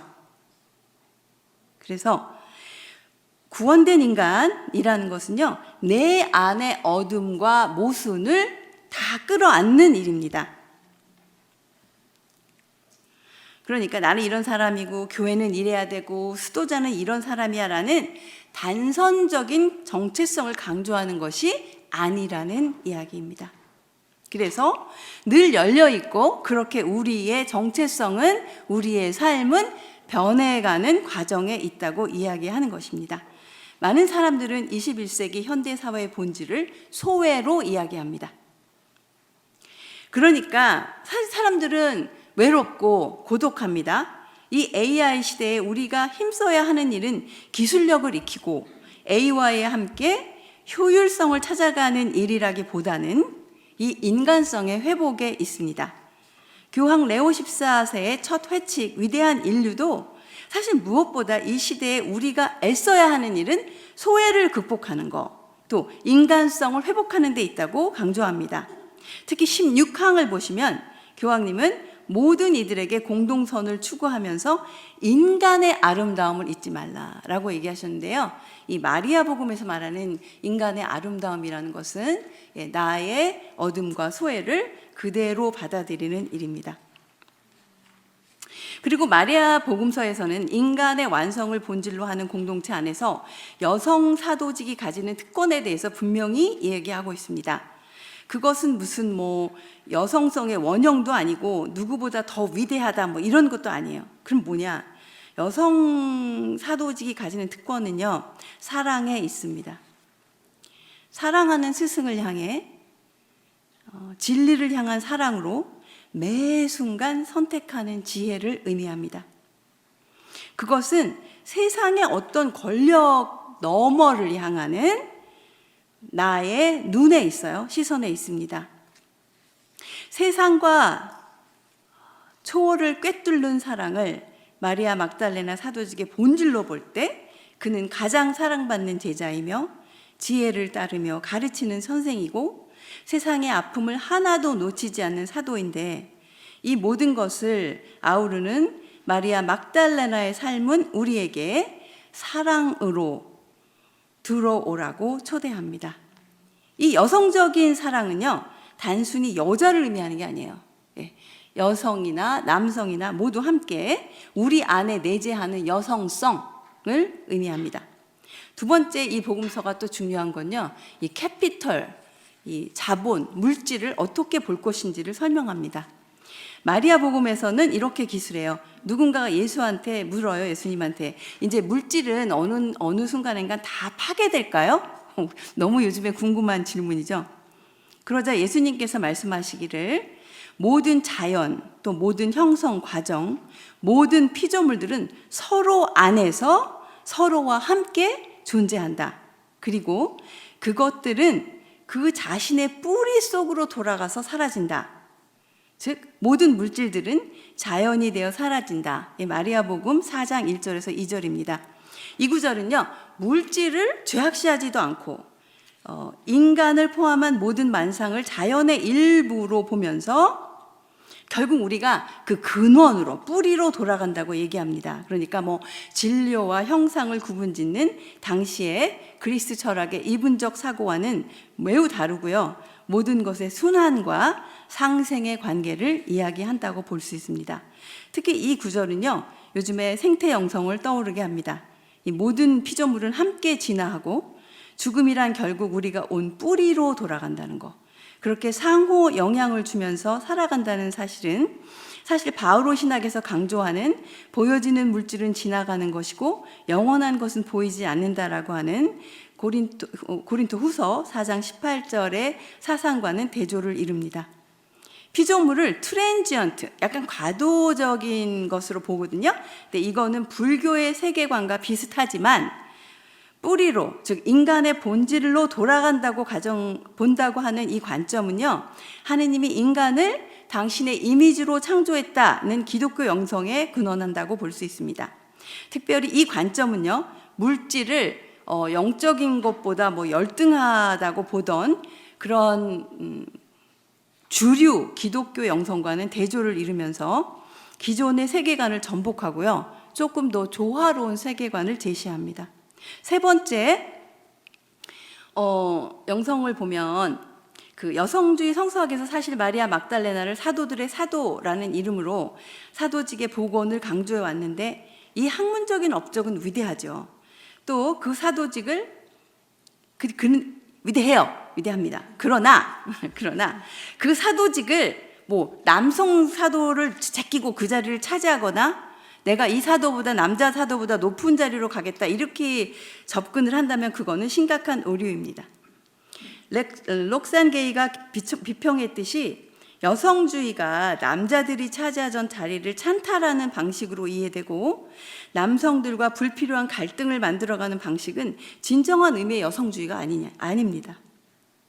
마리아의 사도직은요, 지혜이신 그리스도와의 영적인 친교, 그리고 그 안에서 나오는 여성적 사랑으로 다른 모든 지체를 품는, 또 가르치며 생명을 나누는 예언직이고 사제직이며 왕직을 의미합니다. 그래서 모든 사람들의 연대, 특히 가난한 사람들과의 연대를 골자로 합니다. 그것은 어떤 우월감이나 도덕적 의무가 아니고요, 우리 스스로가 가난한 사람이라는 인식과 함께 마음 깊은 곳에서 흘러나오는 사랑에 연원합니다. 마리아 막달레나 복음서의 공동체가 이해하는 기독교 영성은요, 남녀의 구분을 넘어서 결국 깊이 있는 제자도, 즉 깊은 사랑에 근원하는 영적 여정을 살아가는 것입니다. 마리아 복음 10장을 읽으면 너무 재밌어요. 거기에 이제 남성 사도들과 싸움이 붙는 장면이 세세하게 그려집니다. 이제 예수 그리스도가 마리아에게만 가르쳐 줬어요. 하늘나라의 신비를 이제 다른 사도들에게는 말을 안 해줬어요. 그럴 때 이제 그런 사실을 알고 안드레아 형제님 잘 들으세요? 안드레아가 너무 화가 났어요. 그래서 나는 그리스도가 마리아한테만 들려줬다는, 특히 우리가 아는 거랑 다른 이 말을 믿을 수 없다고 말합니다. 근데 이제 안드레아랑 항상 같이 오는 사람이 베드로잖아요. 그러니까 이제 베드로가 이렇게 말해요. 그게 이제 10장에 나오는데요. 10장 1절, 10장 2절에서 베드로가 안드레아에 동의하면서 주님께서 한 여자에게만 비밀스럽게 이야기를 해주셔서 우리가 지금 그 말을 들으란 말이냐? 그럼 주님께서 그녀가 우리보다 더 가치 있다는 것을 이렇게 드러내실 리가 없어. 이렇게 비난을 합니다. 그 얘기를 들었을 때 마리아가 울며 이렇게 얘기해요. 베드로, 넌 도대체 무슨 상상을 하는 거니? 그렇게밖에 말하지 않았어요, 마리아 막달레나는. 근데 저 그 말이 굉장히 와닿아요. 야, 너 지금 뭔 생각하니? 이렇게. 그때 이제 레위가 아마 그 마리아 막달레나랑 친했던 것 같아요. 레위가 베드로의 분노에 대해서 이야기를 해요. 너는 늘 화를 내는 경향이 있어. 너는 분노장애야. 그리고 뭐 마치 네가 마리아 막달레나보다 더 높은 사람이라고 주장하는 것처럼 마리아 막달레나한테 예수님이 이렇게 했다고 왜 화를 내? 만약에 주님이 마리아 막달레나를 더 가치 있게 봤다고 하면은 우리도 그렇게 봐야 되는 거 아니야? 이렇게 말을 해요. 똑똑해. 그리고 이 복음은 또 이렇게 덧붙여요.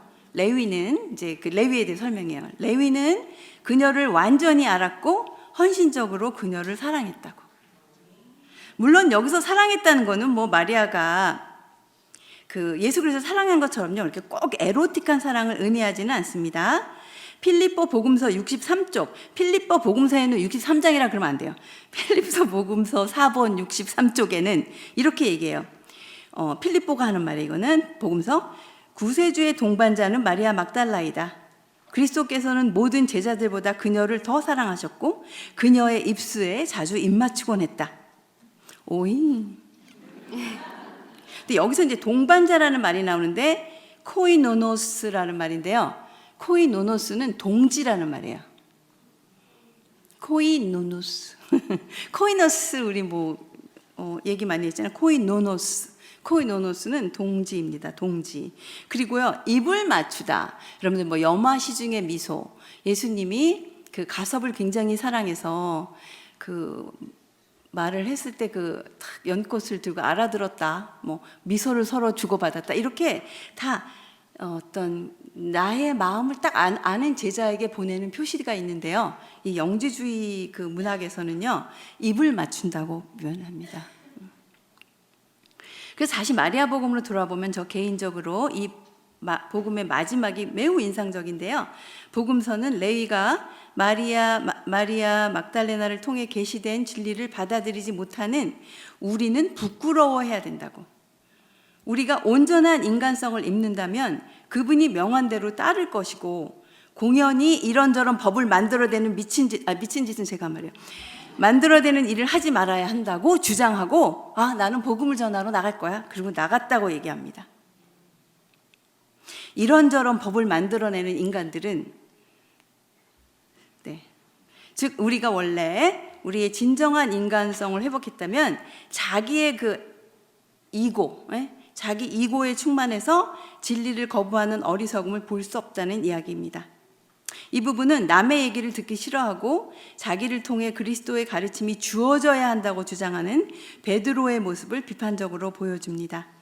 베드로는 다른 통로를 통해, 특히 여성 제자를 통해 자기가 모르는 하늘나라의 비밀이 밝혀지는 것에 대해서 이제 불편한 모습을 보여줌으로써 이것이 닫힌 공동체의 리더십이라는 것을 보여줍니다.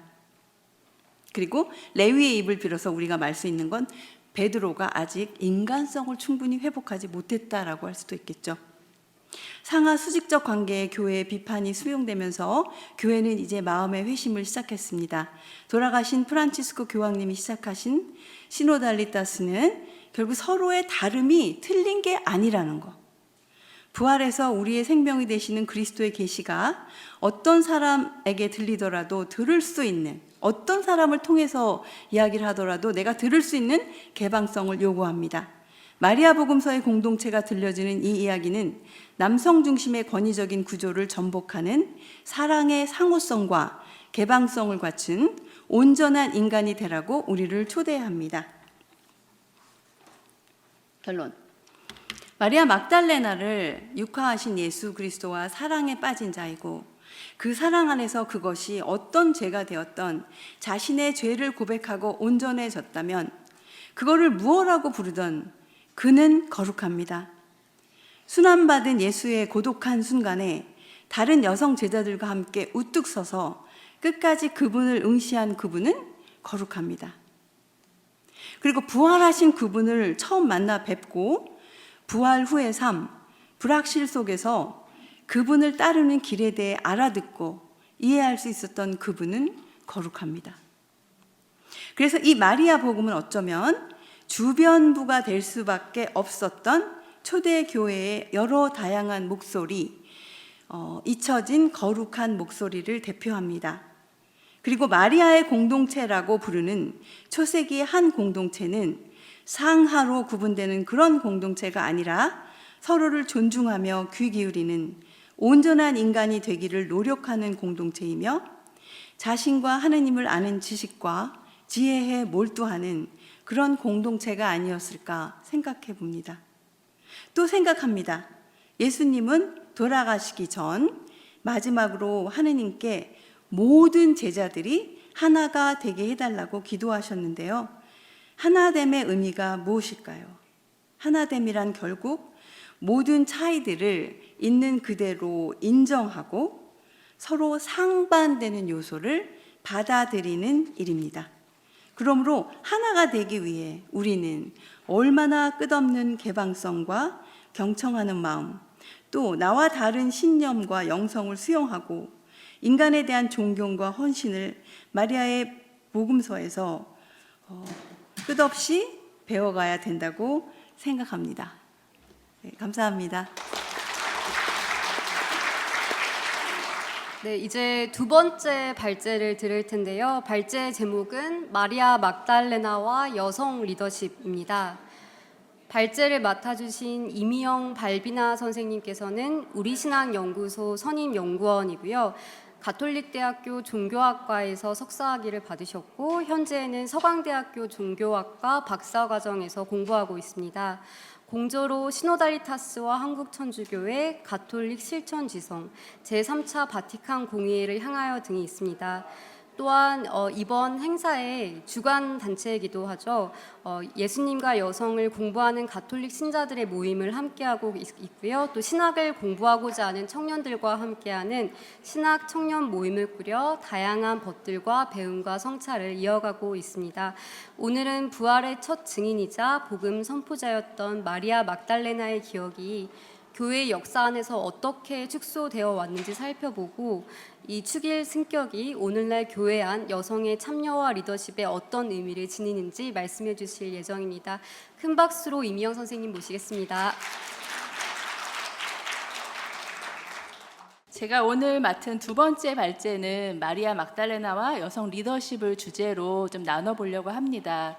근데 아마 들어보시면은 제 발제문도 보시면은 이 전반적으로 이야기들이 계속 이렇게 좀 반복된다라는 느낌이 드실 수도 있을 것 같아요. 근데 저희가 마리아 막달레나에 대해서 알고 있는 것들이 그 자료들이 거의 다 같기 때문에 계속 그 같은 이야기를 이제 반복할 수밖에 없는데 그 안에서 제가 좀 집중하고 싶은 것은 그 아까 수님이 얘기하셨던 그 막달레나가 이끌던 그런 수평적인 공동체, 또 리더로서의 그런 마리아 막달레나가 그 사도들의 사도로서 이렇게 중요한 아주 교회의 지도자였는데 왜 우리 교회 안에서는 그 여성의 리더십이 잊혀져 왔었을까? 잘 기억하지 못했을까?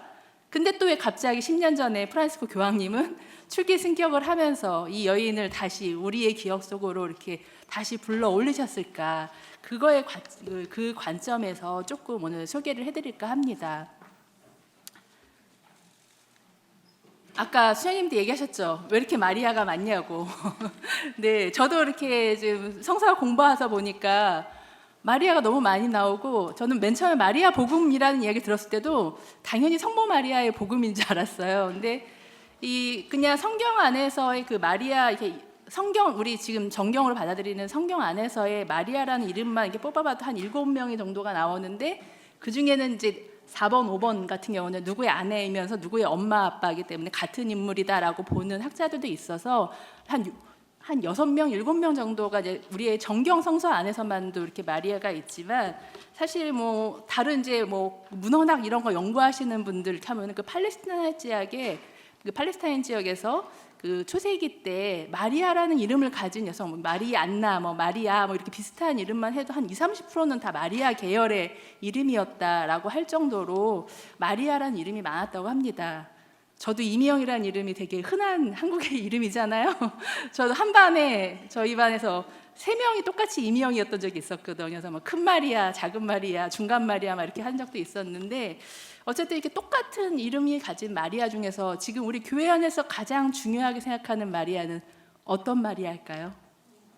네, 이 1년 번호 순서대로 우리 성모님이 가장 중요하고 아마 모든 여성 리더십의 어떤 표본으로서 제일 먼저 제시되는 분은 성모님이십니다.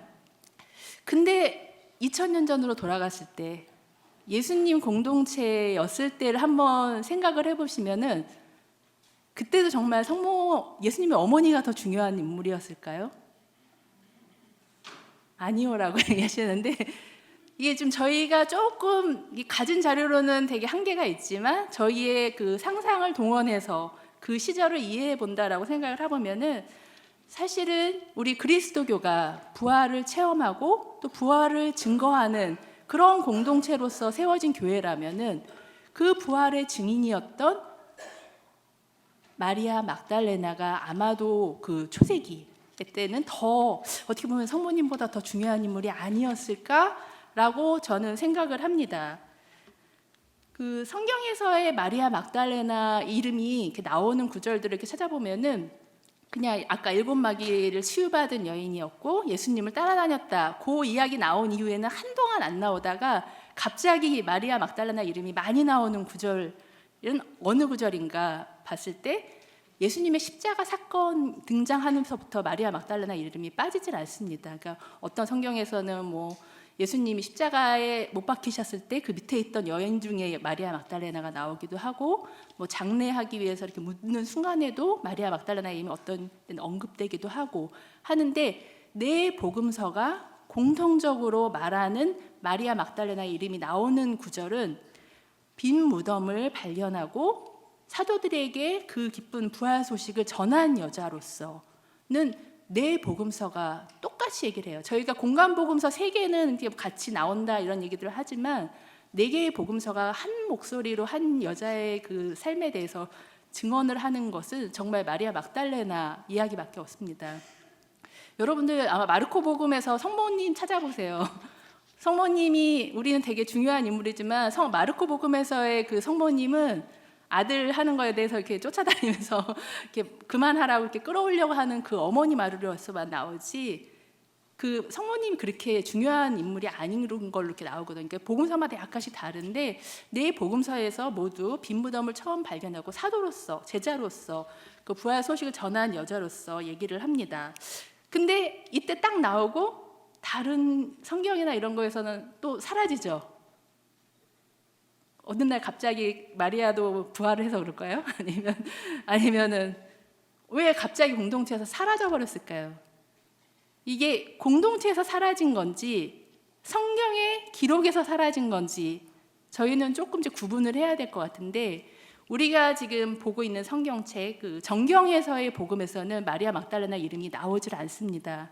근데 아까 수연님께서 얘기하셨지만은 복음서가 되게 많았다고 그러잖아요. 그러니까 우리가 정경으로 받아들인 복음 말고 다른 복음서들에서는 마리아 막달레나가 계속 나옵니다. 예수님의 중요한 제자로서 계속 나오는데 우리의 정경에서만 사실은 마리아 막달레나의 이름이 빠진 겁니다.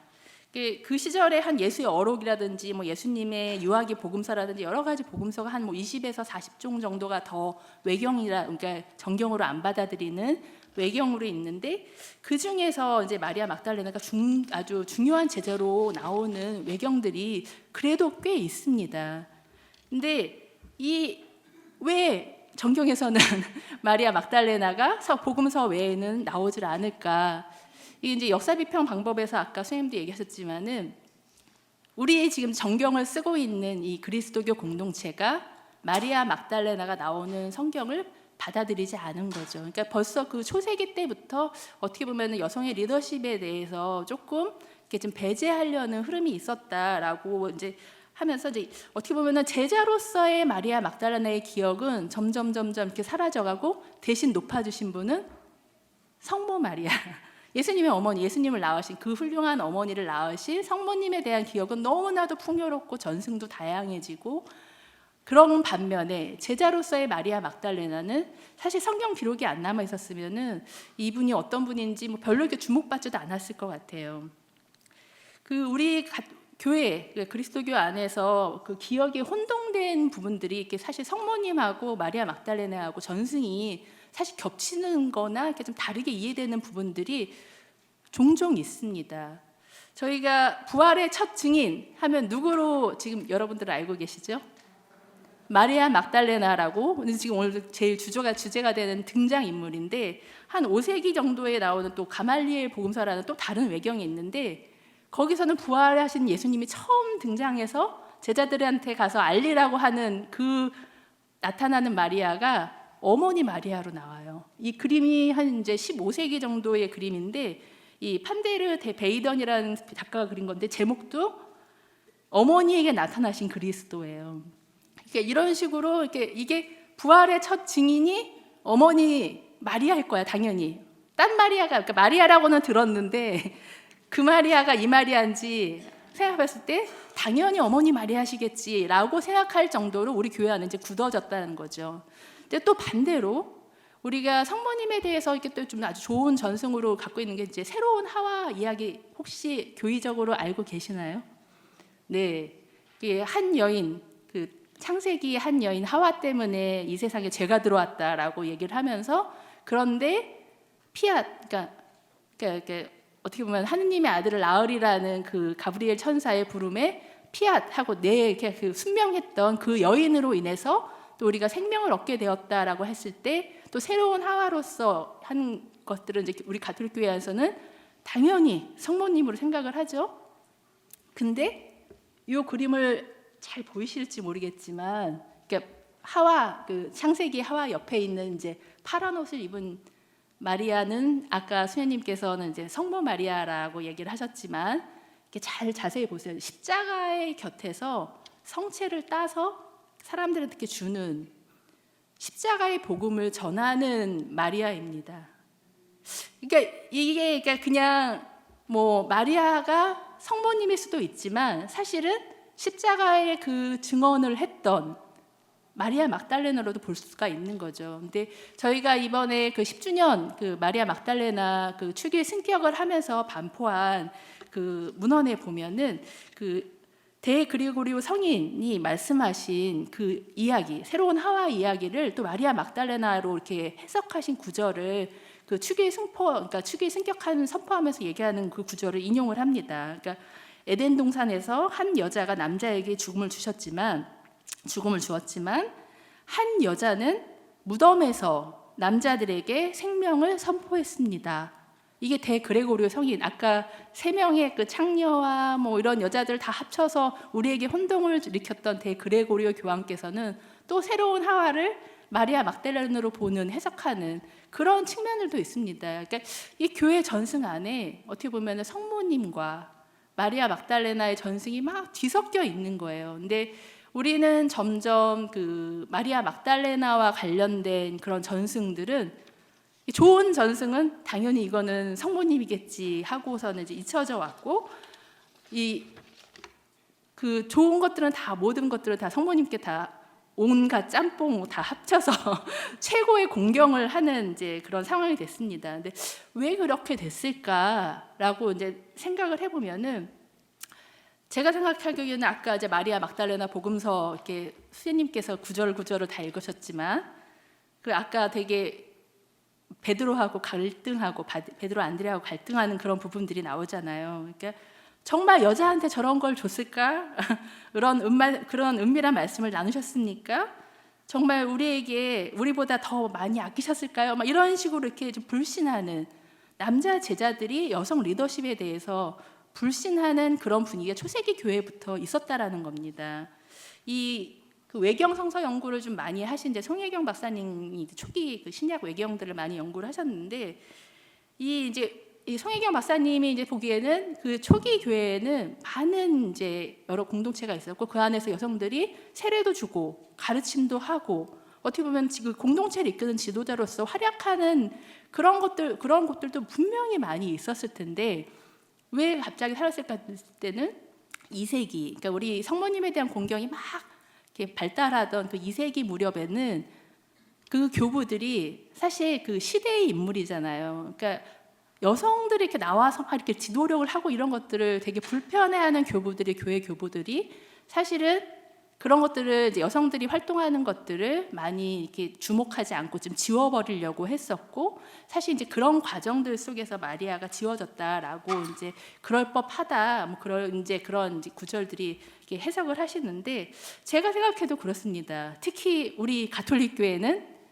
이 마리아 막달레나를 이렇게 반발하는 베드로의 후예잖아요. 이게 베드로 교황님 사도 전승을 따르는 후예이기 때문에 그런 약간 이제 마리아 막달레나에 대해서 좀 신뢰할 수 없다라는 그런 정서가 좀 많이 강했다라고 생각이 됩니다.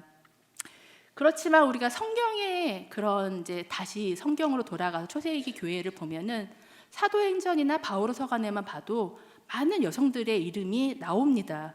의외인 것처럼 우리 성경에는 여성이 없는 것처럼 생각하지만 주목을 하지 않았을 뿐, 사실은 뭐 포이베라고 여성 부제라고 할 수 있는 그런 포이베도 있고, 아예 사도로 불리는 유니아라는 성녀도 그러니까는 그 사도도 있었고, 이게 성경에 다 나오는 인물들이거든요. 그러니까 리디아, 포목장수 리디아에서 교회를 막 열심히 도와주던 그런 분도 있었고, 사실 초세기 2, 3세기에 막 그 많은 이제 그리스도교 박해를 받을 때 순교와 뭐 페르페투아와 펠리치타스, 저 흑인 여성 2분 이렇게 있는 자매 같은 그 순교자들 중에서도 많은 여성들이 있었습니다.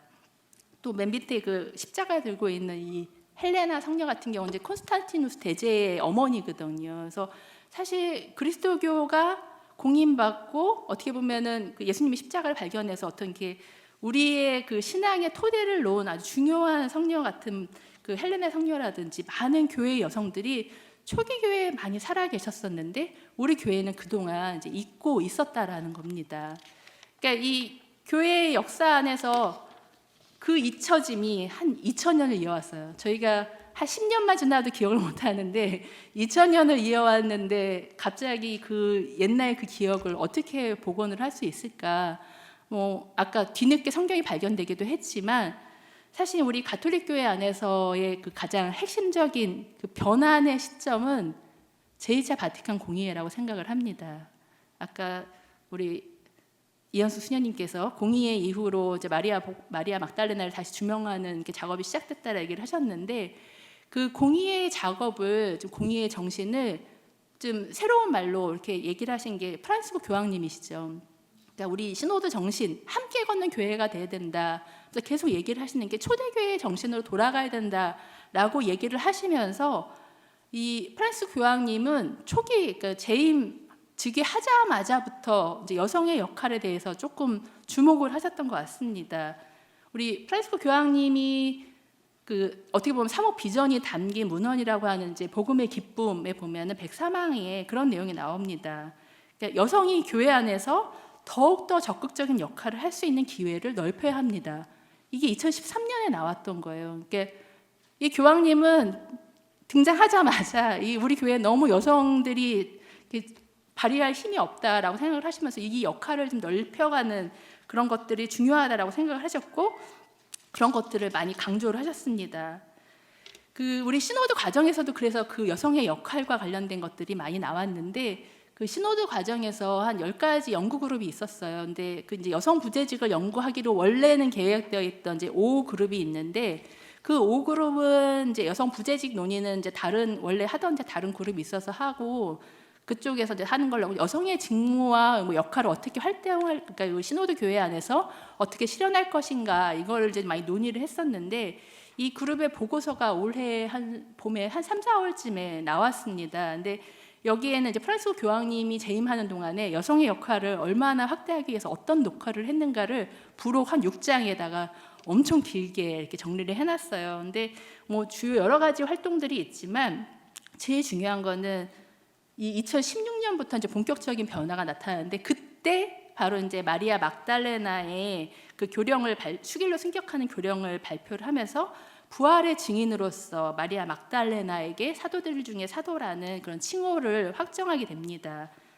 이걸 계기로 해서 어떻게 보면 이제 여성의 어떻게 리더십 모델로서 마리아 막달레나를 프란시스코 교황님께서는 좀 우리 시대의 기억에 다시 불러 올리셨다라고 생각이 돼요. 그래서 어떻게 보면은 뭐 우리 독서직과 시종직의 여성들이 할 수 있게 된 것들, 또 이제 평신도 교리교사라는 직무를 새롭게 제정한 것, 또 우리 교황령 이제 바꿔가지고서는 교황청 조직 안에서도 이제 그 고위직 중에 여성들이 많이 늘어나고 있잖아요. 그런 것들을 할 수 있게끔 교획법을 바꾸는 것들이 사실은 이 축이 승격한 이후에 다 일련적으로 이렇게 벌어지게 됩니다. 벌어지게 되면서 여성들이 이제 시노드에서 원래는 주교들의 시노드이기 때문에 여성이 참여할 여지가 없거든요. 투표권이 없어요. 근데 16차 세계주교 시노드에서는 여성들도 대의원으로 참여해서 물론 비율은 한 20%밖에 안 되지만 여성들도 투표권을 가지고 자기 발언을 할 수 있게끔 그렇게 바꿔내셨습니다.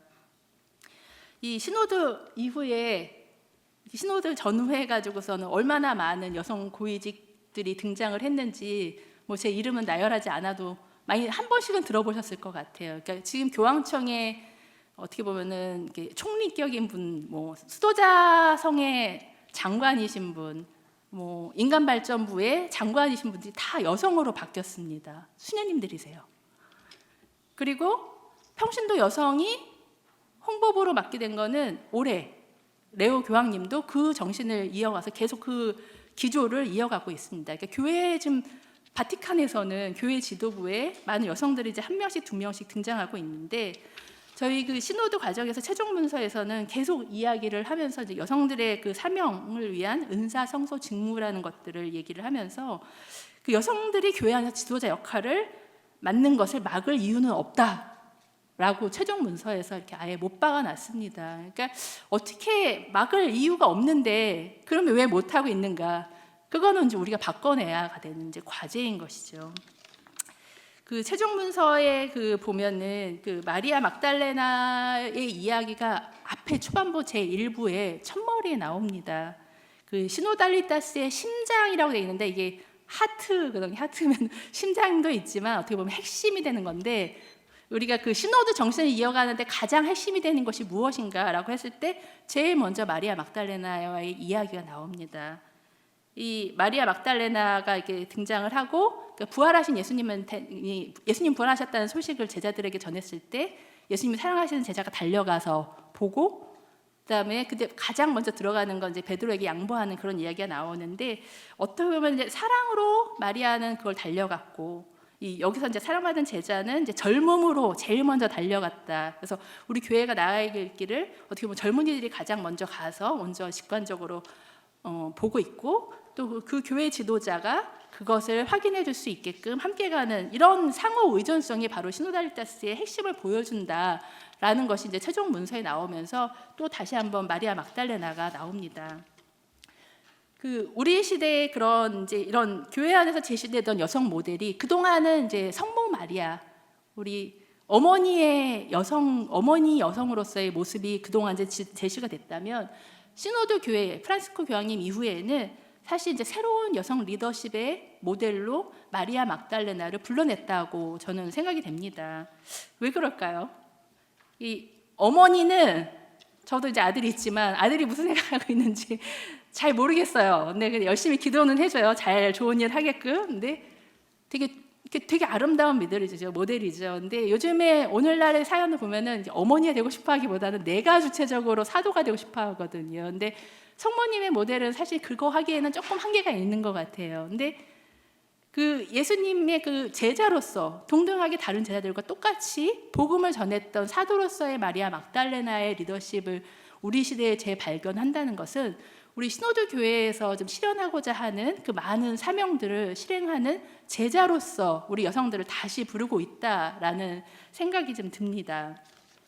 제가 이제 마리아 막달레나 심포지엄 준비하고 있다고 이제 얘기를 하면서 이제 예전에 이제 우리 교회 한국 교회 안에서 마리아 막달레나라는 이름으로 활동하고 있는 제가 마리아 막달레나 공동체라고 있습니다. 혹시 아세요? 그 용산에서 그 성매매 경험이 있는 여성들을 위해서 이렇게 함께 활동하시는 그 단체인데, 그 이옥정 선생님이라고 평신도 여성이 이 여성들을 이렇게 언니가 돼서 같이 이렇게 해주는 그런 적이었는데, 문혜연 수녀님 아시죠? 돌아가셨지만은 그 메리노르의 수녀님께서 나도 같이 하고 싶다라고 하면서 이렇게 평생을 거의 같이 이 공동체를 하셨는데, 이 막달레나 공동체에서 활동하시던 선생님하고 이렇게 얘기를 하면서 공동체가 어떤 곳이었냐라고 얘기했을 때 이렇게 약간 갯벌과 같은 곳이다라고 얘기를 하셨어요. 저한테 그 느낌이. 그래서 갯벌은 이제 겉으로 보면은 이제 바다도 있고 육지 그 사이에서 뭐 아무것도 아닌 것 같고 어떻게 보면 진흙밖에 없는 것 같은데, 그 안에 많은 생명을 품고 있는 곳인데, 자기가 막달레나 공동체에서 일할 때 그런 느낌을, 이 공동체는 그런 곳이다라는 생각이 들었다라고 얘기를 하시면서, 또 한편으로는 야전병원 같다라고 얘기를 하는 거예요. 우리가 프란시스코 교황님이 그러니까 우리 교회가 야전병원이 돼야 된다. 이 상처받고 어려운 시대에 야전병원이 돼야 된다 얘기를 하시는데,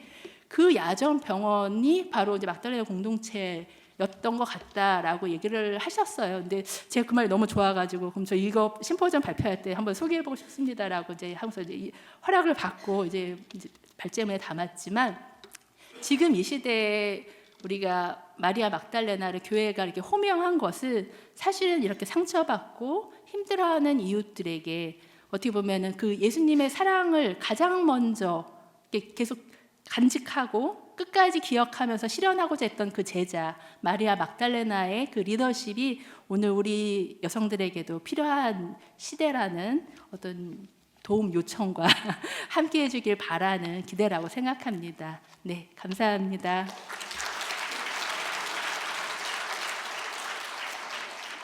네, 선생님 감사합니다. 이제 마리아 막달레나를 통해서 오늘의 교회는 누구의 목소리를 듣고 또 누구에게 책임과 권한을 나누어야 하는가에 대해서 좀 고민해 볼 수 있는 시간이었던 것 같고요. 특히 여성 리더십이라는 것 자체가 그냥 여성들이 힘을 갖는 것, 그리고 발언권을 갖는 것을 넘어서 누구를 위해 무엇과 함께 이렇게 좀 적극적인 제자직으로서 서야 하는가에 대해서 좀 생각해 볼 수 있는 기회였던 것 같습니다. 이제 세 번째이자 마지막 발제를 듣겠는데요. 발제 제목은 자격 없는 이들의 수호성인 마리아 막달레나입니다. 발제를 맡아주신 조미나 마리아 교수님은 현재 미국 워싱턴 DC에 있는 조지타운 대학교에서 신학과 영성을 가르치고 계시고요. 소외된 이들, 특히 이주민과 난민, 성소수자와 청년의 구체적인 삶에서 발견되는 은총과 신비를 신학의 언어로 풀어내는 일에 관심을 두고 연구해 오셨습니다. 저서로는 일상의 신비, 대화를 위한 여성신학 등이 있고요. 최근 한국에서도 번역 출간된 침묵하는 신과 침묵당하는 사람들, 네, 굉장히 핫한 책이죠. 네, 그래서 오늘은 마리아 막달레나를 둘러싼 역사적 왜곡을 바로잡는 복원 작업의 의미를 살펴보는 한편 또 그 과정에서도 우리는 누군가를 배제하고 있는 것은 아닌가에 대해서 좀 질문해 주실 예정입니다. 네, 큰 박수로 조미나 선생님 모시겠습니다. 안녕하세요. 제가 사실은 제 발제를 바로 막달레나 공동체 얘기로 시작하려고 그랬거든요.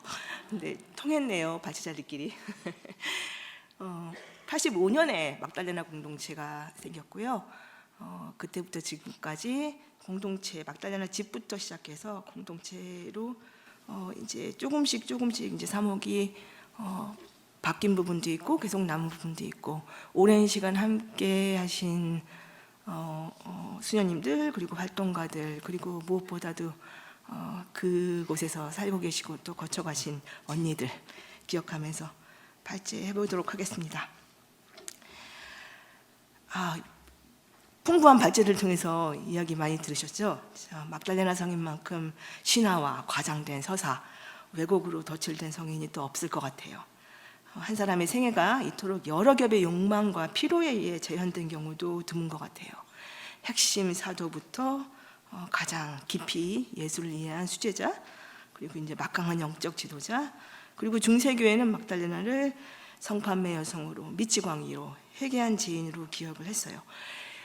이제까지 발제 통해서 들으셨듯이 20세기 후반 여성 신학자들의 끈질긴 복원 작업을 통해서야 마리아 막달레나는 비로소 부활의 첫 증언자이자 사도들의 사도라는 본래의 자리를 되찾기 시작했습니다.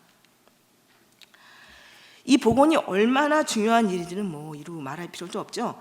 저는 그렇지만 좀 다른 시각으로 막달레나 성인의 중요성을 돋파보려 합니다. 성인에게 씌워진 의미를 못지않게 그 의미를 교정하고 복원하는 과정이 보여주는 문제점도 있다고 생각하기 때문입니다. 제가 다시 생각해보고 싶은 것은 가부장적인 시각뿐만 아니라 이를 비판하는 해방신학과 여성신학의 해석마저 은연중 공유하고 있는 전제, 곧 누가 존경받을 자격이 있고 누가 없는가, 누가 구원받을 자격이 있고 그렇지 못한가를 끊임없이 가르는 자격의 프레임입니다. 대중의 기억 속에 각인된 회개한 창녀 막달레나 서사가 정작 성서적 근거가 없다는 사실은 이미 발제를 통해서 다 들으셨죠? 1518년 프랑스의 인문주의자 자크 르페브르가 이 문제를 제기하기 전까지 오랜 시간 이 서사가 통용되었던 배경에는 막달레나 성인의 증언과 영향력을 사소하고 감정적인 것으로 깎아내리려는 의도 외에 또 다른 목적이 있었습니다. 중세교회는 막달레나의 성적인 죄를 부각시키고 참회 과정을 강조함으로써 도리어 그녀의 성인됨을 드높였습니다. 막달레나의 참회와 고행, 그에 따른 구원이 어떻게 묘사되었는지는 13세기 성인전인 황금전설에 잘 드러나는데요. 여기서 막달레나는 부와 미모를 쾌락의 탕진에 본명 대신 죄인으로 불렸던 귀족 여성입니다. 예수를 만나 7 귀신에서 풀려나고 부활을 가장 먼저 목격한 증언자가 되었고 이후의 삶은 프랑스의 마르세유로 건너가 복음을 전한 뒤 30년을 사막에 은둔하며 관상에 잠겼습니다. 뼈를 깎는 회개와 고행을 통해 거룩한 성녀로 변모해서 그리스도의 화비에 이르는 과정을 황금전설은 굉장히 극적으로 묘사하는데요. 철저한 회개와 고행으로 모든 불순물을 씻어내고 진노의 그릇에서 영광의 그릇으로 다시 태어났다고 가르칩니다. 그래서 한때 창녀로 묘사되던 막달레나가 성인 호칭 기도에서 동정녀들의 앞자리를 차지하는 이 역설이 빚어지게 되는데요. 이 서사는 중세 여성들의 참여자들에게 큰 위로가 되었습니다. 막달레나가 완벽한 참여를 통해 육체가 아닌 영혼의 동정성을 되찾았다면 육체적 순결을 잃은 여성에게도 천국의 높은 자리가 열려 있다는 뜻이기 때문입니다. 동정녀가 아닌 이는 천국에서 더 낮은 보상을 받는다고 가르치던 교리 안에서 기혼 여성과 과부들은 막달레나 이야기를 들으며 희망을 품었습니다.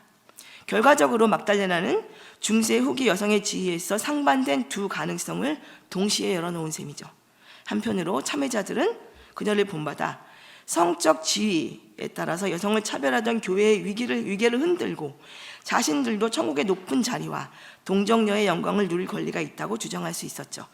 그러나 다른 한편으로는 육체를 부정함으로써만 거룩함에 이른다는 가부장적인 영육 이혼론을 한층 더 단단히 굳혔고, 여성의 구원이란 오직 고행으로 육체의 욕망을 끊어낼 때 비로소 가능하다는 인식을 강화했습니다. 20세기 중반에 이르러서 막달레나 이야기를 다시 전유하려는 움직임이 곳곳에서 일어났는데요. 여러분 알고 계시듯이 대중문화에서의 이제 막달레나인데, 다빈치 코드로 대표되는 대중문화의 방식은 막달레나를 예수의 배우자이자 예수의 혈통을 잉태한 살아있는 성배로 제시하죠. 그렇게 잊혀진 여성의 서사를 복원하는 것처럼 보이지만 사실은 그녀의 제자도 영적 지도력 때문이 아니라 예수의 아내이자 아이의 어머니라는 역할을 구성함으로써 여전히 여성을 결혼과 출산의 틀 안에 가두어두는 가부장적 프레임을 반복하게 됩니다. 막달레나 여성 시간의 시각으로 다시 읽으려는 시도는 이제까지 발제를 통해서 들으셨듯이요. 제가 발제물에 넣어놨는데 엘리사베스 휘슬러 피오렌자, 캐런 킹, 그레이엄 브룩, 그다음에 제인 세이버크, 굉장히 유명하고도 연구 활동이 활발했던 신학자들에 의해서 활발한 복원 작업, 아직도 많이 부족하지만 복원 작업이 이루어지고 있어요. 이 작업들의 이의는 한 성서 인물의 복권에 그치지 않습니다. 정경이라는 제도 자체가 역사적 구성물이며 그 구성에 젠더 원력이 깊숙이 개입했음을 드러냄으로써 이들은 성서 해석학의 전제 자체를 문제 삼았습니다. 나아가 과거를 교정하는 데 그치지 않고 오늘의 교회론, 특히 여성 사제 서풍과 사먹건의의 문제에도 질문을 던집니다. 물론 그 안에도 긴장은 있어요. 피오렌자나 쉐이버그, 킹 같은 사람들은 원자료의 굉장히 엄밀한 독해에 근거해서 기반해서 접근을 하기도 하지만 막달레나를 마치 신성한 여성성의 화신으로 신화하는 경우도 있어서 그 안에도 긴장은 있습니다. 앞서 살펴본 여성신학의 작업들은 막달레나를 둘러싼 왜곡의 역사를 들추어내고 사도적 권위를 지닌 여성 지도자로서 그녀의 위상을 복원하는 데 크게 이바지했습니다. 그 학문적 정당성과 해방적 가치는 의심할 여지가 없지만 이 복권의 서사에는 좀처럼 검토되지 않은 전제, 복권이 작동하는 방식, 더 정확히 말하면 복권이 설득력을 얻는 방식에 관한 것이 있죠. 성인 복권 작업에서 확인되는 혁신 명제는 마리아 막달레나는 창녀가 아니었다는 것이었어요. 그녀는 창녀가 아니었다는 선언이 해방의 언어로 힘을 얻는 까닭은 바로 그 뒤에 발설되지 않은 한 문장, 그러니 그녀는 존경받을 자격이 있다가 숨어있기 때문이죠. 복권이 성립하려면 창녀가 아님을 증명해야 되는 거죠. 이 논리는 창녀와 사도를 서로 양립할 수 없는 두 범주로 갈라놓습니다. 사도이려면 성판매 여성이 아니어야 하고, 성판매 여성의 전력이 있다면 사도일 수 없죠. 그리고 이 구도가 되풀이될수록 그 안에서는 자격 있는 여성과 자격 없는 여성을 가르는 오랜 차별이 되살아납니다. 막달레나의 위상을 높이기 위해 왜곡된 사실을 벗겨내는 일은 그 자체로는 정당한 역사적 교정입니다. 그러나 이 교정이 성판매 여성이었다면 그런 위상은 애초에 불가능했으리라는 전제 위에 서 있는 한 복권은 한쪽을 들어 올리는 동시에 다른 한쪽을 정죄하는 행위가 되고 맙니다. 그런데도 막달레나 그리스도의 전통 안에는 이미 이집트의 성녀 마리아처럼 한때 성을 팔던 여성이 성인으로 공경받는 사례가 존재합니다.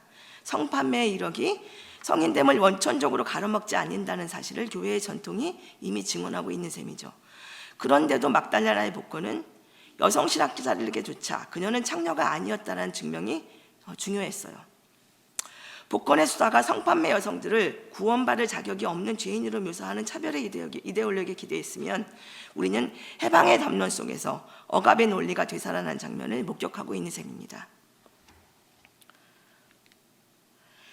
자격 있는 이, 그리고 자격 없는 이를 가르는 논리는 성서해석의 역사에도 깊이 뿌리내어 있습니다. 레이첼 미어스는 가난한 이들은 늘 너희 곁에 있다는 구절이 가난을 신의 섭리 안에서 불가피한 것으로 받아들이게 하는데 거듭 동원되었고, 그 과정에서 가난한 이들을 두 부류로 나뉘었다고 주장합니다. 곧 경건하고 근면하며 제 처지를 겸허히 받아들이는 자격 있는 빈자, 그리고 게으르고 부도덕해서 스스로 가난을 자초한 자격 없는 빈자입니다. 가난하지 않은 이들이 가난한 이들의 삶을 내려다보며 심판하는 비대칭적 도덕화가 다름 아닌 성서 해석을 통해 정당화되어 온 것이죠. 이러한 도덕적 판단에는 물론 사회적 편견이 반영되어 있습니다. 자격 있음과 자격 없음을 가르는 경계선은 인종, 젠더, 계급, 가족 구조라는 사회에 이미 존재하는 불평등의 축을 따라 그어지기 때문입니다. 똑같이 빈곤에 처한 사람이라도 사회의 주류로 구분되는 규범에서 벗어날수록 자격 없는 빈자로 분류될 가능성이 큽니다. 수십 년에 걸친 미국 복지 지출의 흐름은 이 분류가 실제 정책의 결과로 이어졌음을 보여줍니다. 복지 지출 총량은 꾸준히 늘었으나 그 혜택은 백인 노인, 기혼 부모, 가구와 시스템에 등록된 장애인 가구에 집중되었고, 싱글맘, 유색인, 극빈층을 향한 지원은 오히려 줄어들었습니다. 성적, 도덕적으로 무책임하며 게으르다는 편견이 반영된 것이죠. 불평등한 사회 구조와 차별은 이렇듯 자격이 있는가 없는가의 기준을 세우고 이를 도덕과 윤리의 언어로 번역합니다. 그렇다면 자격의 논리가 신학적으로 정당화될 수 있을까? 가톨릭 일꾼의 창시자 도로시 데이는 복음은 자격 있는 가난한 이와 자격 없는 가난한 이를 구별할 권리를 우리에게서 영원히 빼앗는다라고 말했습니다. 그리스도교가 은총이라는 이름으로 고백해온 것은 바로 이 자격의 논리가 멈추는 자리에서 시작됩니다. 은총은 자격이 있어서 주어지는 것이 아니라 자격이 없음에도 불구하고 주어지는 것입니다. 자격을 따지는 순간 은총은 부상이 되고, 보상이 되는 은총은 더 이상 은총이 아닙니다. 예수는 굶주리니, 목마르니, 헐벗으니, 감옥에 갇힌 이를 하느님 나라로 초대하며 그가 게을러 굶주리는지 부도덕해 갇혔는지 방탕에 헐벗었는지 묻지 않습니다. 왜 청년은 안 됩니까? 왜 동자동 쪽방촌에 살고 있으면 안 됩니까? 왜 성소수자는 혐오 발언을 들어야 됩니까? 오히려 가장 보잘것없는 사람 하나에게 해주지 않은 것이 곧 나에게 해주지 않은 것이다 라고 선언합니다. 따라서 막달레나가 존경받을 만한 까닭은 그녀가 창녀가 아니었기 때문이라는 안목의 전제는 은총이 무조건적이라는 복음의 핵심을 거스릅니다. 자격 없음과 자격 있음을 가르는 잣대는 개인의 도덕적 선택에만 집중할 뿐 정작 그 가난을 빚어내는 사회구조는 좀처럼 보지 않습니다. 한국의 미군 기지촌 역사는 성노동이 국가와 가부장적 사회가 결탁한 구조의 문제임을 선명하게 드러냅니다. 한국전쟁 이후 기지촌을 향한 여성들은 대부분 빈곤 때문에 변두리로 물러난 여성들이었습니다. 국가는 성병 관리를 명목으로 이들의 신체를 직접 관리하고 통제했고, 그 과정에서 여성의 몸은 국가 안보와 달러벌이를 위해 동원되는 자원이 되었죠. 이나영의 표현을 빌리면 이들은 양꽁주로 호명되어 일반인과 분리된 존재론적 타자였습니다. 1990년대 들어 한국 여성들이 떠난 자리는 E6 비자, 이른바 준연예인 비자로 입국한 필리핀, 러시아 이주 여성들로 채워졌습니다. 자신의 의지와 무관하게 성매매에 내몰린 외국인 여성 노동자들에게 국가는 비자를 내주고도 보호의 책임을 지지 않습니다. 이들의 이야기는 성매매가 개인의 도덕적 타락이 아니라 국가와 자본, 군사주의와 이주체제가 함께 빚어낸 구조적 산물임을 증언합니다. 해방신학은 이러한 사회적 폭력과 반기를 구조적 죄로 불러왔습니다. 죄는 개인의 행위뿐만이 아니라 불의를 영속시키는 사회구조 그 자체이기도 하다는 뜻입니다. 그렇다면 회개해야 할 것은 성을 파는 여성 개인이 아니라 특정한 여성들을 거듭 그 자리로 내모는 구조임에도 자격 논리는 개인에게 회개를 다그치면서 정작 구조는 방치해 구조적 죄를 영속화합니다. 교회가 성매매를 한결같이 정죄하지 않았다는 사실을 제가 발제물에 넣어놨는데요. 이 부분은 지나가도록 할게요. 그렇다면 마리아 막달레나의 이야기는 어디로 향해야 하는가? 작고한 아르헨티나의 여성신학자 마르셀라 알타우스 리드의 작업은 이 물음에 하나의 대안을 제시합니다. 그는 인디센트 디얼러지인데 외설스러운 신학으로 번역이 되더라고요. 외설스러운 신학이라는 책에서 다소 좀 도발적인 책에서 여성주의 해방신학의 근본적인 물음을 던집니다. 해방신학은 가난한 이들의 목소리를 전하고 연대해 왔지만 그 과정에서 가난한 이들을 늘 품이 있는 주체로 재현하게 되었습니다. 그의 표현을 빌리면 해방신학 속 가난한 이들은 거룩한 혼인성사로 맺어진 단원의 이성의 배우자, 신앙과 투쟁의 사람들로 그려집니다. 해방의 대상이 되려면 먼저 도덕적으로 품이 있는 주체가 되어야 한다는 것인데, 이 전제는 다양한 이유로 도덕적인 규범을 벗어나 살아가는 가난한 이들을 해방의 서사가 닿지 못하는 외곽에 남겨둡니다. 알타우스 리드에 따르면 여성주의 해방신학과 외설스러운 신학 사이의 간극은 곧 성적 정직성의 간극이다 라고 말합니다. 해방신학은 그 급진성과 전복 가능성이 권력 구조에 받아들여질 만한 것이 되는 순간 해방의 잠재력이 줄어들기에 아직 드러나지 않은 억압의 요소를 끊임없이 다시 캐물어야 합니다. 복음의 해방성은 가난한 조건에도 불구하고 보편성과 규범의 승인을 받아 존경의 대상이 된 성인들에 가려져 보이지 않는 가난과 성과 노동이 뒤엉킨 구체적 현실 속에서 외설스럽고 음란하다는 낙인이 찐 채 살아가는 이들을 배제하지 않습니다. 하느님 나라는 알타우스 리드가 묘사한 부에노스아이레스의 거리에서 속옷도 입지 않은 채 레몬을 파는 여성 행상들에게도 한국 기지촌의 외국인 성판매 여성들도 모두 가족으로 환대합니다. 마리아 막달레나가 자격 없는 이들의 수호성인이 될 수 있다면 그것은 그녀가 창녀가 아니었음이 증명되었기 때문이 아닙니다. 그녀가 살아낸 삶의 자리, 즉 귀신 들렸다 불리던 고통의 자리, 남성 제자들에게 권위를 부정당하던 자리, 후대의 교회에 의해 창녀와 광인으로 낙인 찍히던 그 자리 자체가 이미 하나의 증언이기 때문입니다. 바로 그 자리에서 그녀가 부활의 첫 목격자가 되었다는 복음의 메시지는 사회적 자격 논란으로 검증되거나 무효화될 수 있는 종류의 것이 아닙니다. 증언이란 자격 있는 자에게만 허락된 특권이 아니라 삶의 한복판에서 눈으로 보고 마음으로 느낀 진실을 전하는 행위인 까닭입니다. 오늘 우리에게 필요한 것은 막달레나를 자격 있는 자들의 반열로 끌어올리는 것이 아니라 자격 없다고 여겨진 이들의 자리로 내려가 그들의 삶 안에서 자격 없음을 만들어내는 구조를 증언하는 일일 것입니다. 오늘날 빈곤과 글로벌 자본주의, 젠더 불평등, 이주체제의 폭력, 군사주의 등 억압의 구조 속에서 사회 외곽으로 물러나 자격 없는 죄인으로 치부당하는 모든 여성과 남성, 성소수자들의 삶이 놓여 있는 자리 말입니다. 감사합니다. 죄송합니다.